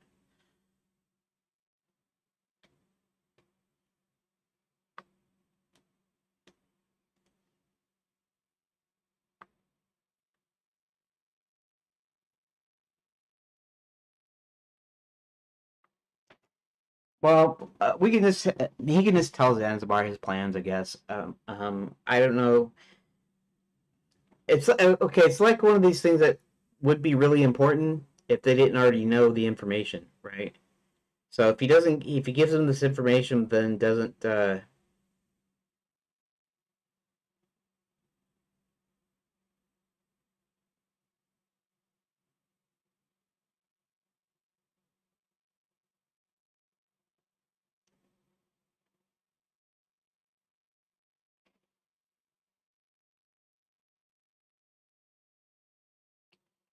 Maybe Zanzibar can later pop up.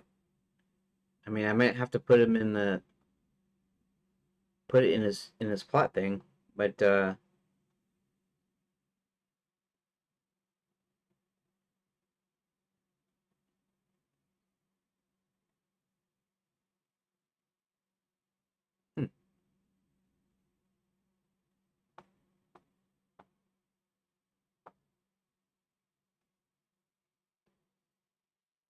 This is his last show, but this is his last show ever.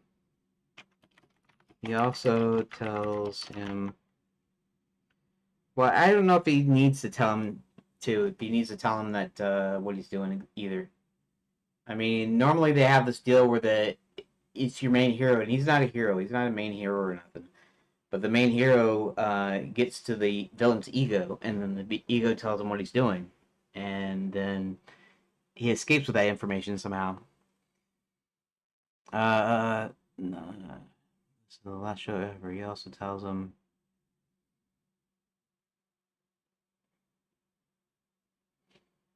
Okay.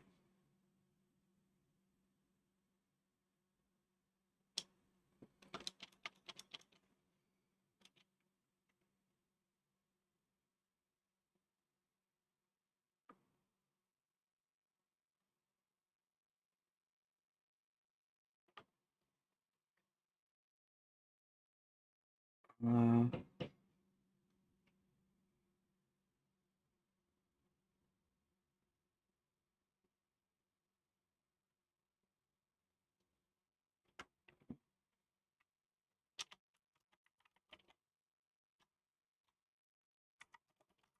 Tells him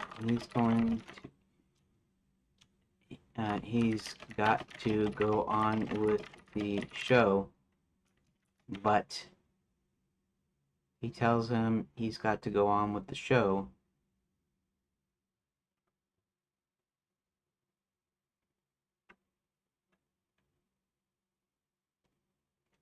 And okay, and tells him he's got to go, and he's got to go on with the show as planned. Okay, we'll leave it like that. That's good, actually. And then when we do the subplot, Zanzibar realizes he needs more resources for his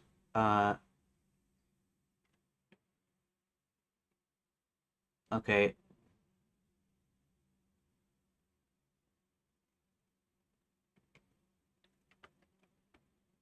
Let's see. When Zanzibar realizes the inciting incident. The inciting incident is going to be the same as up here. The tax collecting thing. They go.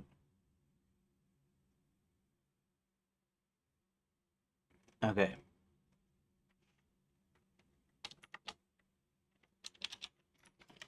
Zanzibar decides to agree to Max's terms in relation to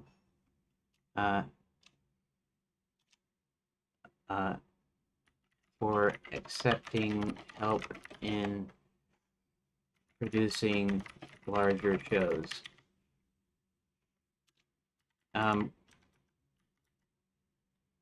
His first plot point.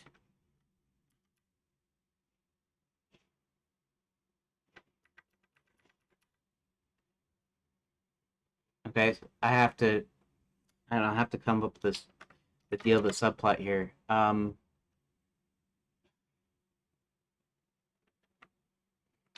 Zanzibar realizes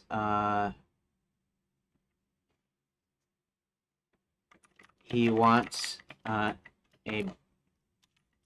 backup source of income should the shows go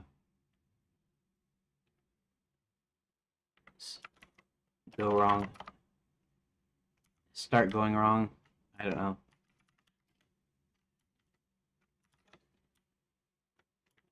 When the shows start going wrong, backups. He wants the backups.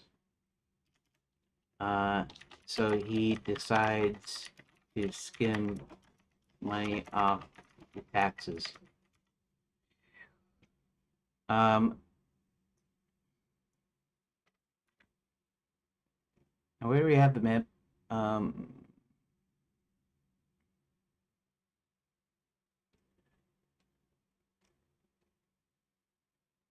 Okay.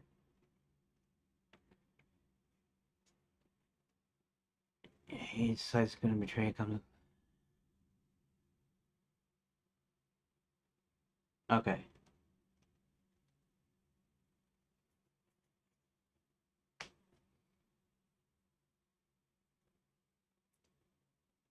So we're going to see a midpoint.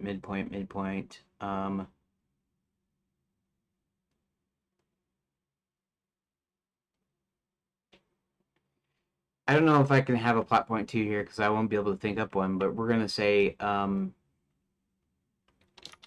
Zanzibar starts hiding all the money he's accumulated in the same place.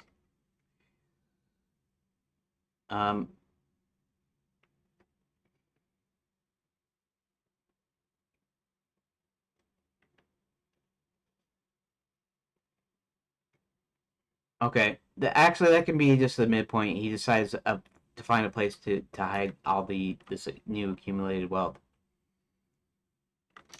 Max finds out Zanzibar has been skimming from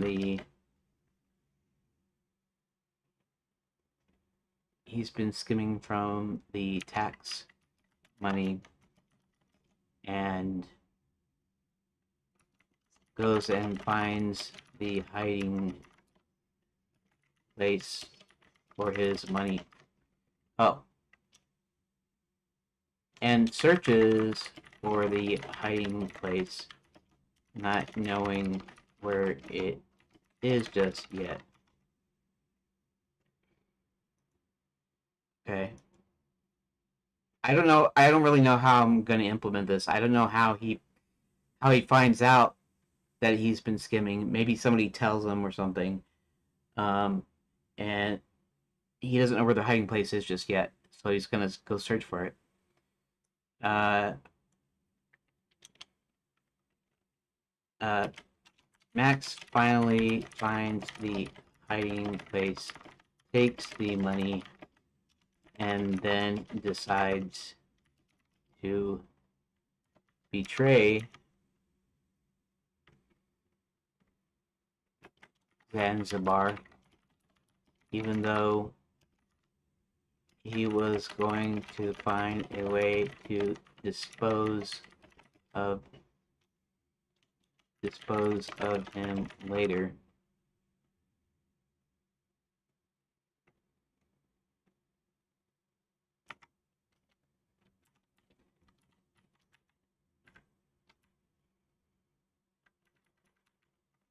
Zanzibar narrowly escapes with the earnings from the final show with his life. Alright. I think we got it. Awesome. So, it's still what it is. I just kind of extracted things, and even though I didn't really need to write it out, I'm doing this sort of like I do all the other ones. And I don't know if I put all the subplots in the main plot outline. I might do that though, because should do that because you're going to be playing all that eventually. So all that's going to come out. Might be a huge game. I might need to be broken up into parts. I don't know. Um, but I know what I'm going to do is after I get these plot points in there and I streamline the thing, then I'm going to actually recombine some of the lines. Even though I put them in an order, a chronological order so far, the way that they're set up. But I might reconsolidate them afterwards by character or by characters, you know, because sometimes somewhere with Roland and John go into the mines, and then the princess with Sir William, and there's these couple of deals where some of these characters are together, even though some of them are also apart.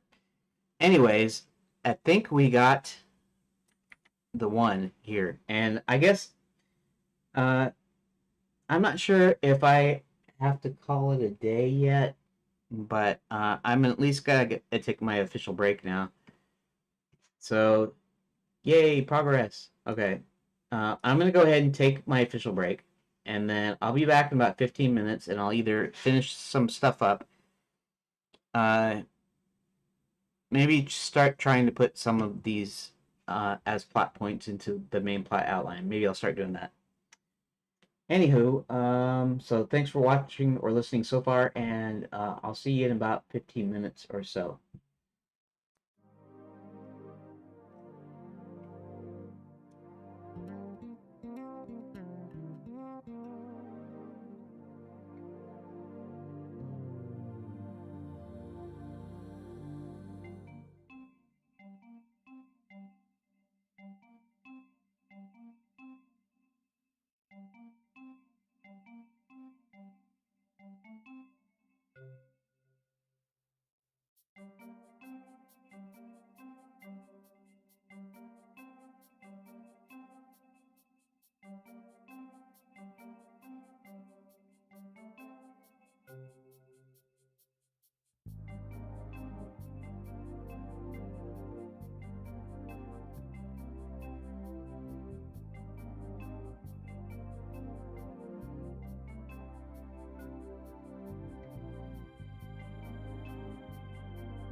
Okay, I'm back, guys. Alrighty. I just got me some more coffee. Actually, sometimes I kind of fake my coffee a little bit. Most of the time, we have like a little bit of coffee left in the pot. If it's less than half a cup, what I do is I take the basket with the coffee grounds in it, and then I run some water through it and directly into my cup and fill it up to the point that it gives me about a cup or just over a cup or something like that. And then I microwave it and add my cream and sugar, and not really cream and sugar. I use half and half, and I use um, pure sucralose. And um, that doesn't mean Splenda. It means actually literally you take sucralose powder, pure sucralose powder, and then mix it in water. Anyways, and I don't know that I don't think it's doing me bad because I don't think I have problems with sucralose, but it's not necessarily doing me any good either. So I don't know. Anyways, okay, so let's just chunk this out here. Now,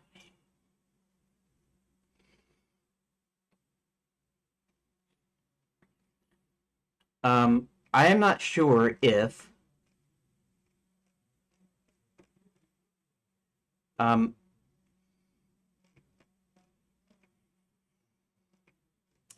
I'm not sure if I put all of these things into the plot outline, but we're going to. I'm gonna try to insert it into the plot outline. So let's go to the plot outline here, and we're going to go to edit. Hey, so at least I've got one character done. Hopefully Red and Kurt won't be as tricky for me. I mean, I know I'm gonna have to completely come up with something completely different for Kurt. I have to think of the same things too. I don't necessarily have to give them each a plot and subplot, but I've done everybody so far almost, even if they're kind of weak, and so I'm still going to do that. Red Riding Hood thinks that she's going to take Violet's place, and that's got to be a subplot because that's more like a romantic subplot kind of thing. And going to try to find a way of getting Violet out of the way, and Violet's going to kind of do the same thing. Violet, I don't know what I wrote for Violet's subplot. I'll have to relook at her subplot to make sure that it falls in line with everything else here. And Kurt's main goal is to become the head of the Wolf Pack. But I don't know if I can think of a subplot for him, you know?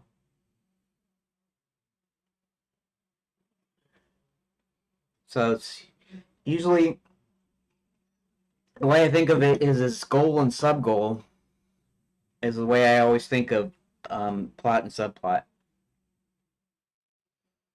Um, where's let's see, what's the classic story where the main hero gets the girl?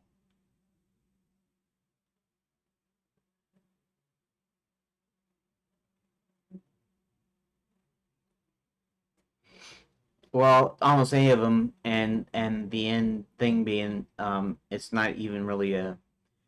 You know what? I never thought about it.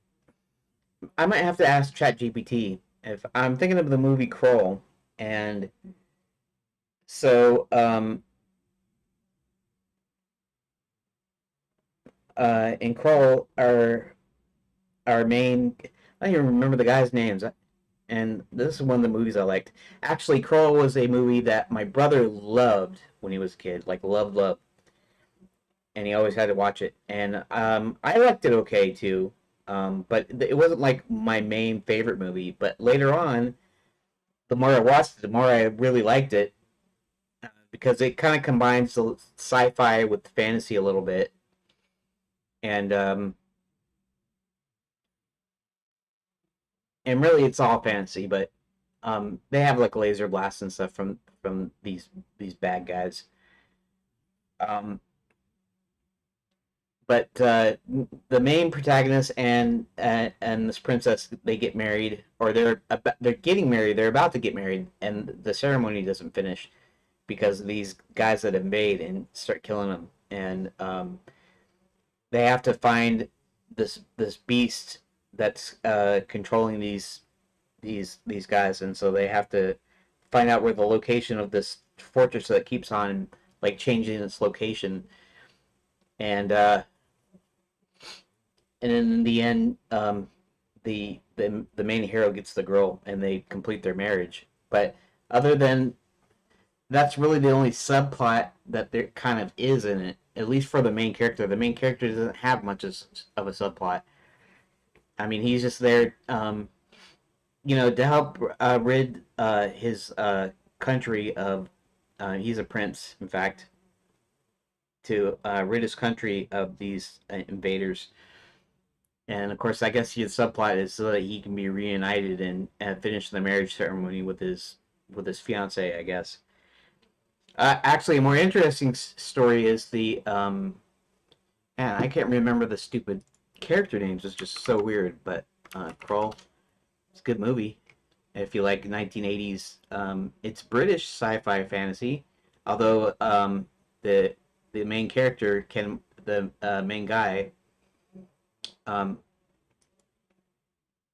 is I think he's actually American. He could be Canadian. No, it's American. Oh yeah, Liam Neeson and Robbie Coltrane's in it. Way back in the day. Freddie Jones. Um, yeah, Prince Colwyn set out to rescue his bride, Princess Lissa. Okay, so I had Lissa in my mind, but I was thinking, the woman that plays her is her name is Lysette, so I was getting kind of confused in my head. Um,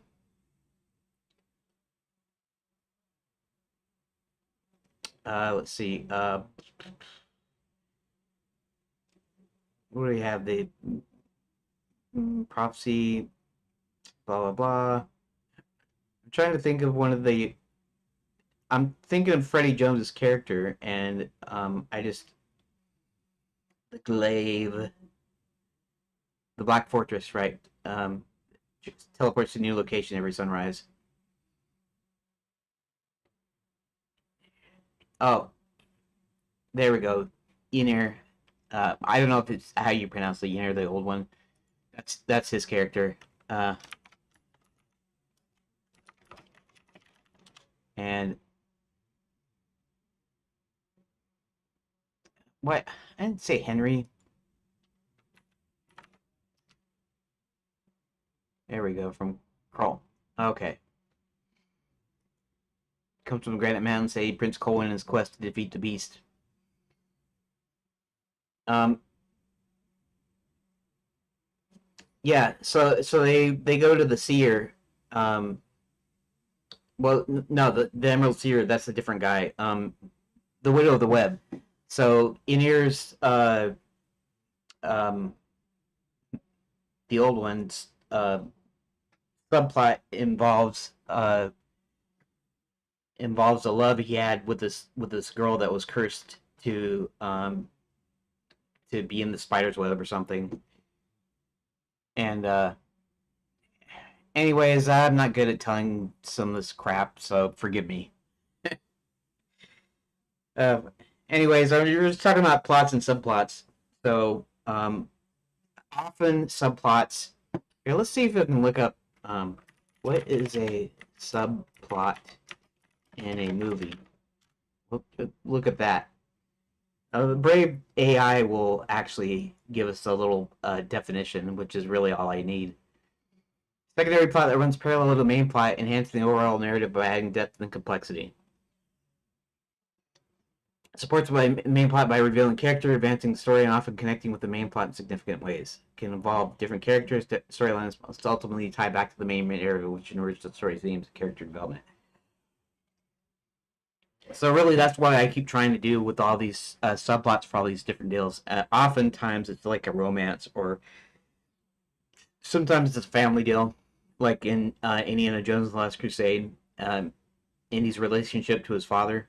That's a subplot. The subplot is his estranged relationship with his father, and then how they ultimately overcome it to to help them on their quest, basically. So it's not always a romance. Uh, okay, so I was supposed to be adding some points to the plot outline, which I still might get to do. I don't know because I've been talking too long, and you know how that goes.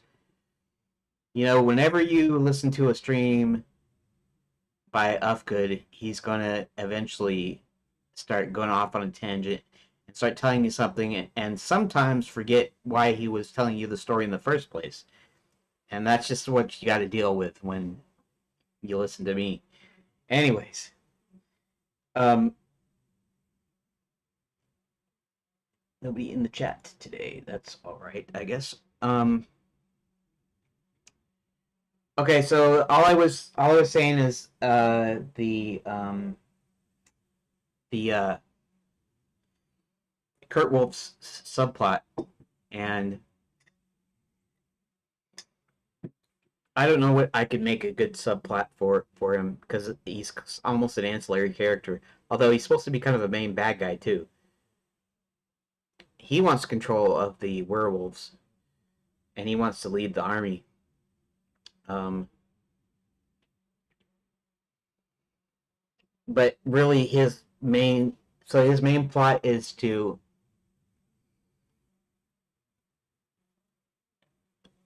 I don't know his subplot could be a relationship thing with Rottweiler, which is something I just came up with because it sounds tough and sounds German because the name is German. Um, but it's also just the standard dog breed too. So maybe that'll change later when I figure it out. So somehow I have to think of a subplot, a sub goal, something else that he wants, or something else that he needs to do.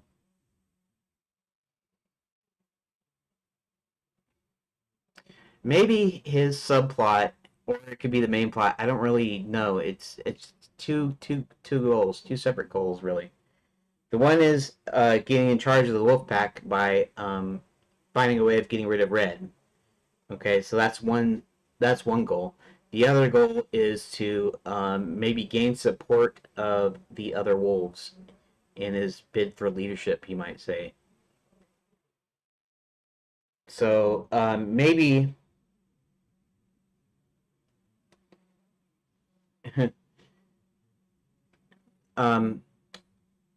what I could do is I could make the his leadership position thing be the main plot, and the subplot being, uh, you know, and okay. So what I'm looking at as main plot and subplot is I'm thinking of it in terms of their own story, as if they were uh, protagonists in their own story. Which in this case he really is. Zanzibar doesn't get. Well, actually, Zanzibar does get away with a little bit of money and his life. But Kurtz really is a um,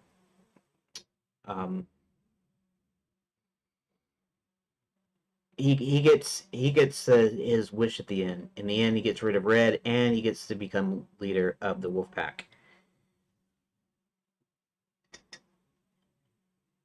Well, I could still make that the main story. The main story could be him becoming leader. The subplot can be the actual gaining respect from the rest of the Wolf Pack. And Ryler's gonna be plenty tough or whatever. Hey, maybe I could do a little. Well, I didn't want to do like love triangles. In fact, I still ended up doing it here a little bit. Maybe I'll still do it, but I won't let it become like a major thing, like the love triangle between Violet, Max, and Red. You know, other than them being jealous of each other, I won't really reference it like a romance or anything like that. And maybe the subplot for Kurt Wolf becoming leader um, surrounds Rottweiler actually being a little too soft towards Red, even though Red basically she's basically hunting wolves, hunting werewolves. We'll say werewolves are their own race. In other words, they're anthropomorphized wolves. They walk upright. They aren't necessarily men that turn into wolves, like the old Wolfman story necessarily. But since this is my story and my fantasy, like vampires don't drink blood in Enchanted Lands, werewolves don't actually turn back into humans. They're just what they are. They're werewolves. Anyways, so because of what she does, which is basically get werewolf hides, um, and now that they decided to join her, um, Kurt's got to somehow get support to defeat uh, Rottweiler by maybe exposing his relationship with Red, kind of thing. And I don't want to get too weird. I don't want to get them like they're lovers or anything like that. So, but maybe he finds a way of showing everybody that maybe Red treats him like a pet instead of like the leader and the vicious werewolf that he is. You know? Yeah, that sounds like a good idea. Anyways, if I'm going to now, I can count this as progress, but let's go to the okay, Melvin. Okay. Uh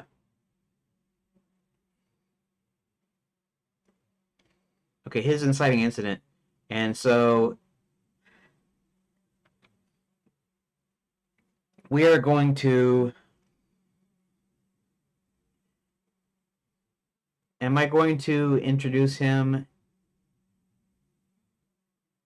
in Act 1 or do I push him to Act 2? Um I guess I can start him in Act 1 maybe. I think I'll start him in Act 1 because Zanzibar should be there fairly early, not super early, not before everything else or everybody else, but early enough that his story kind of ends at the main story's midpoint. So we have to figure out how to do it where he's early but not too early, and so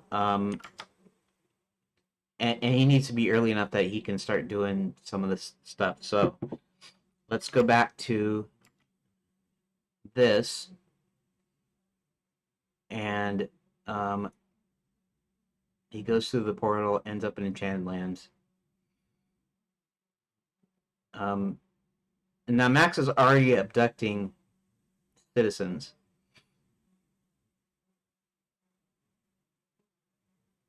I almost don't need to abduct citizens at all here, but in this deal, Zanzibar doesn't really know what he's doing. At one time, I was having a thing where he kind of gets back at him for taking his audience away, basically, but I don't think it should even matter there. So all of that stuff isn't even going to figure in here.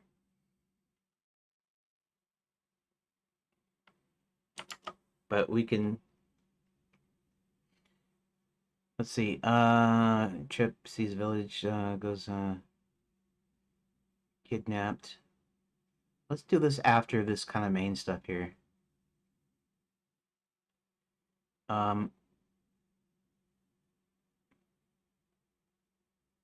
So what is Max doing here? Max is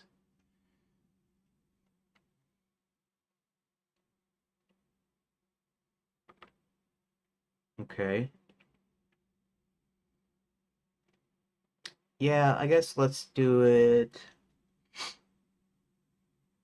Hubert himself. Hubert tells John. John awakens in the forest.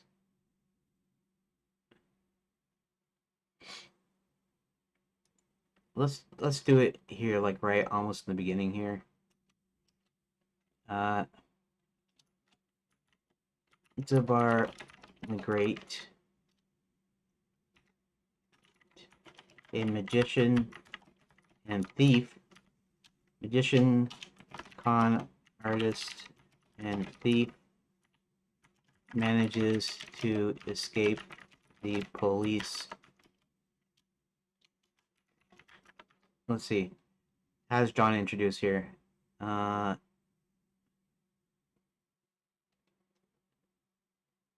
our realm. Okay. In our realm into enchanted lands. I'll just say that he escapes into the deal here.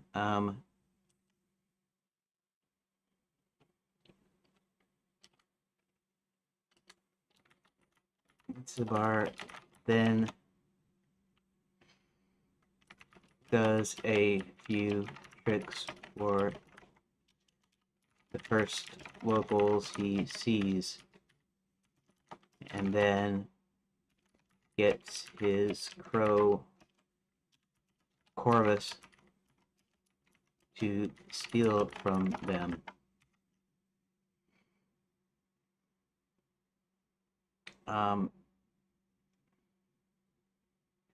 Then we should go through a little bit here. Chester catches up. He tries to catches up to a few old friends. I already had Chester over here, right? Chester, yeah, okay, that's all right. Where's okay. Hubert, Violet.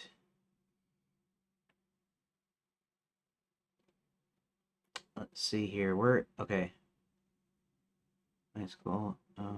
So until John Knight, Grand Chamberlain.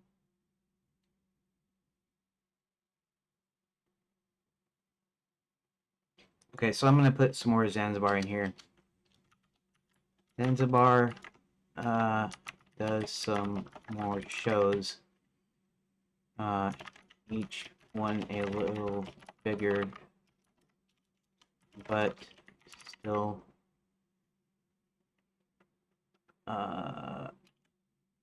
still each one still small. Does some more shows, and eventually steals from does some more shows, with one of them being attended by Max. And I don't know if I even introduced Max in here anywhere, so let's see if we can find Max. Okay. Okay, so we've actually introduced Max in here.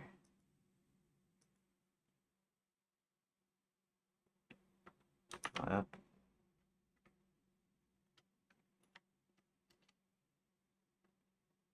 Max attended by Max.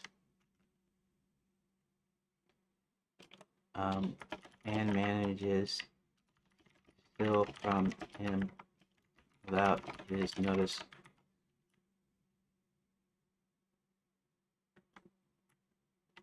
And does some shows.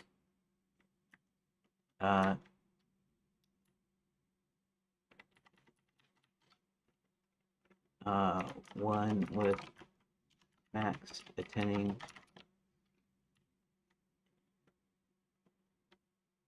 and manages to steal from him without his notice. All right. Okay.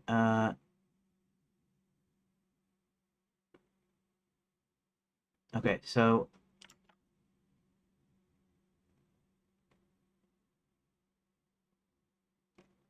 let's see here. Escaping from the police, begins to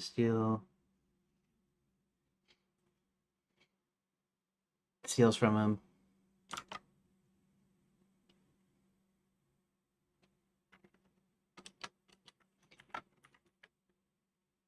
Max later finds his money is gone and then confronts Zanzibar and offers to help him with his shows. Okay.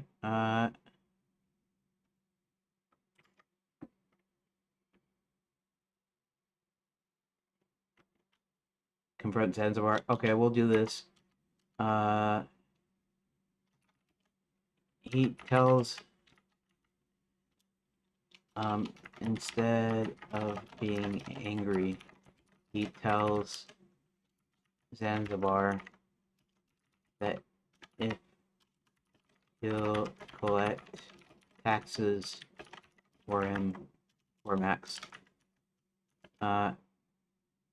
he'll help Max will help Zanzibar with bigger shows. Okay.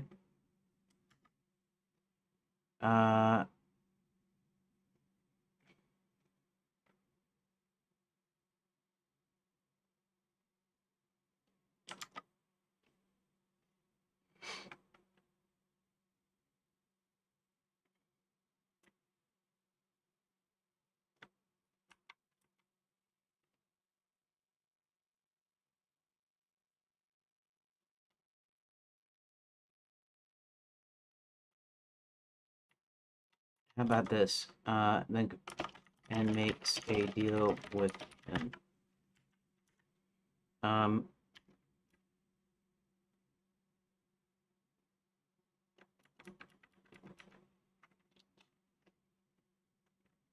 Max helps Zanzibar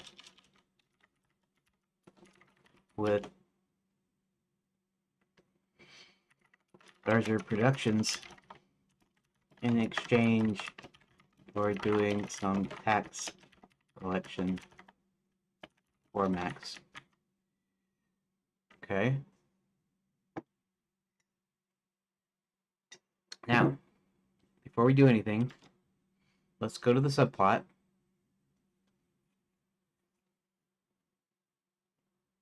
He decides to skim money. Now I have to figure out where. So just before, see, we're still in Act 1, aren't we?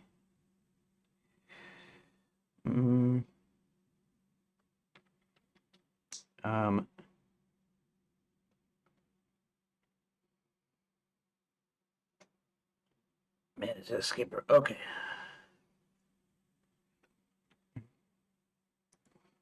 Here, let's see something here.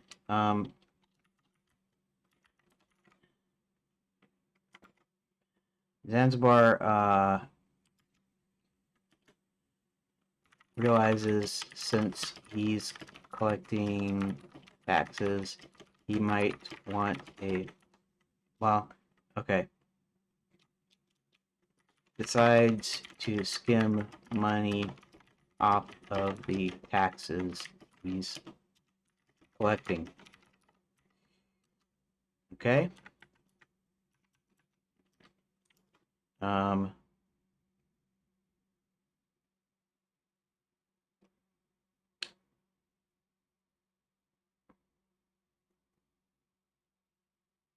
Exzel is.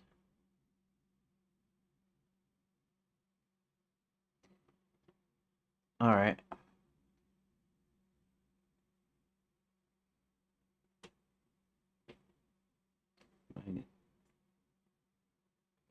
So he betrays him. Okay.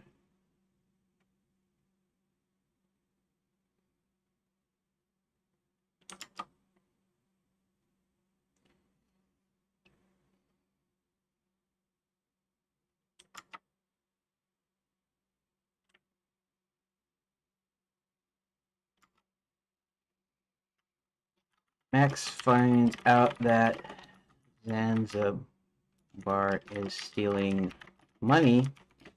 What time are we at right now? What time? Oh, what time is it? 4:07. I have to quit here in just a second. Max finds out that Zanzibar is stealing money. Okay.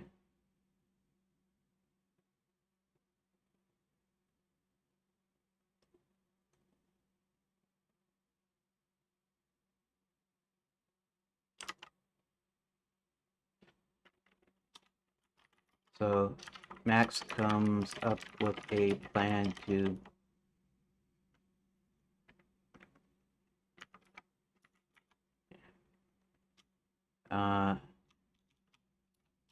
bring money from the taxes, but doesn't know where yet. Okay. And let's see. He recasts a spell. They go in the kitchen. Black Knight. Okay.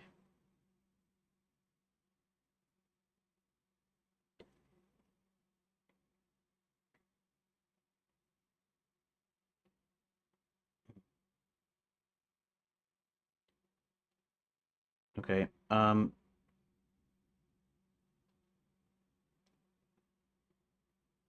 Okay, so we're gonna insert in here. Zanzibar. Let's see, what does he do? Okay. So he's already found out. He takes the money and decides to betray him. So we're talking about plot point 2. Wait. Okay. Uh, Max. Let's see.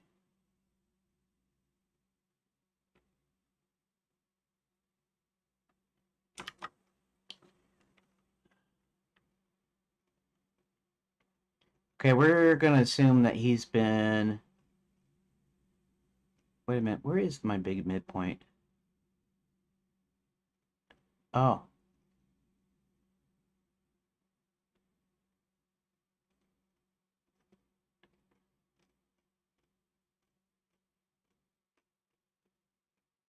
Three.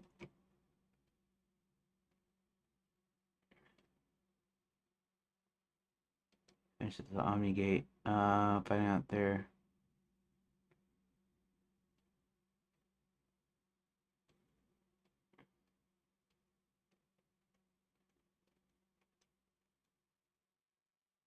Okay.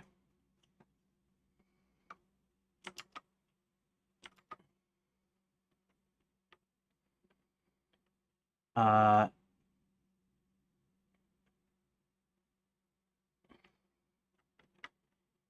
Max uses Zanzibar's shows to abduct more citizens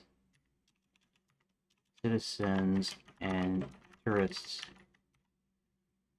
Um,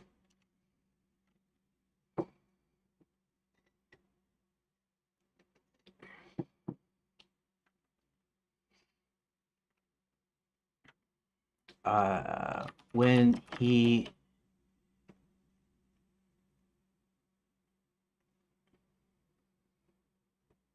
uh, when he's got enough people working the mines, he decides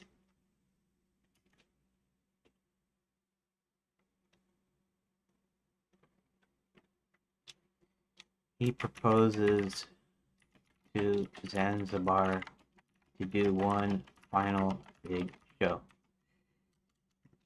Zanzibar Italy agrees, not knowing Max has already found his stash and is planning to betray him. Okay. Uh,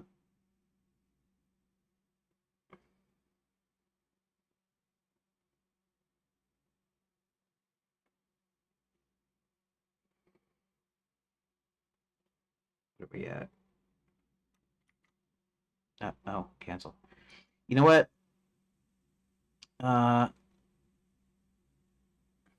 Here. Let's do this. Here.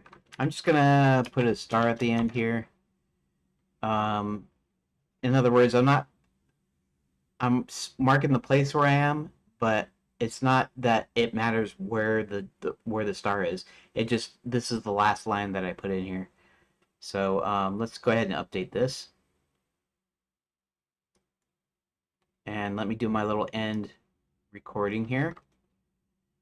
And actually, I'll go back to my notes because it's into the deal. And so yeah, you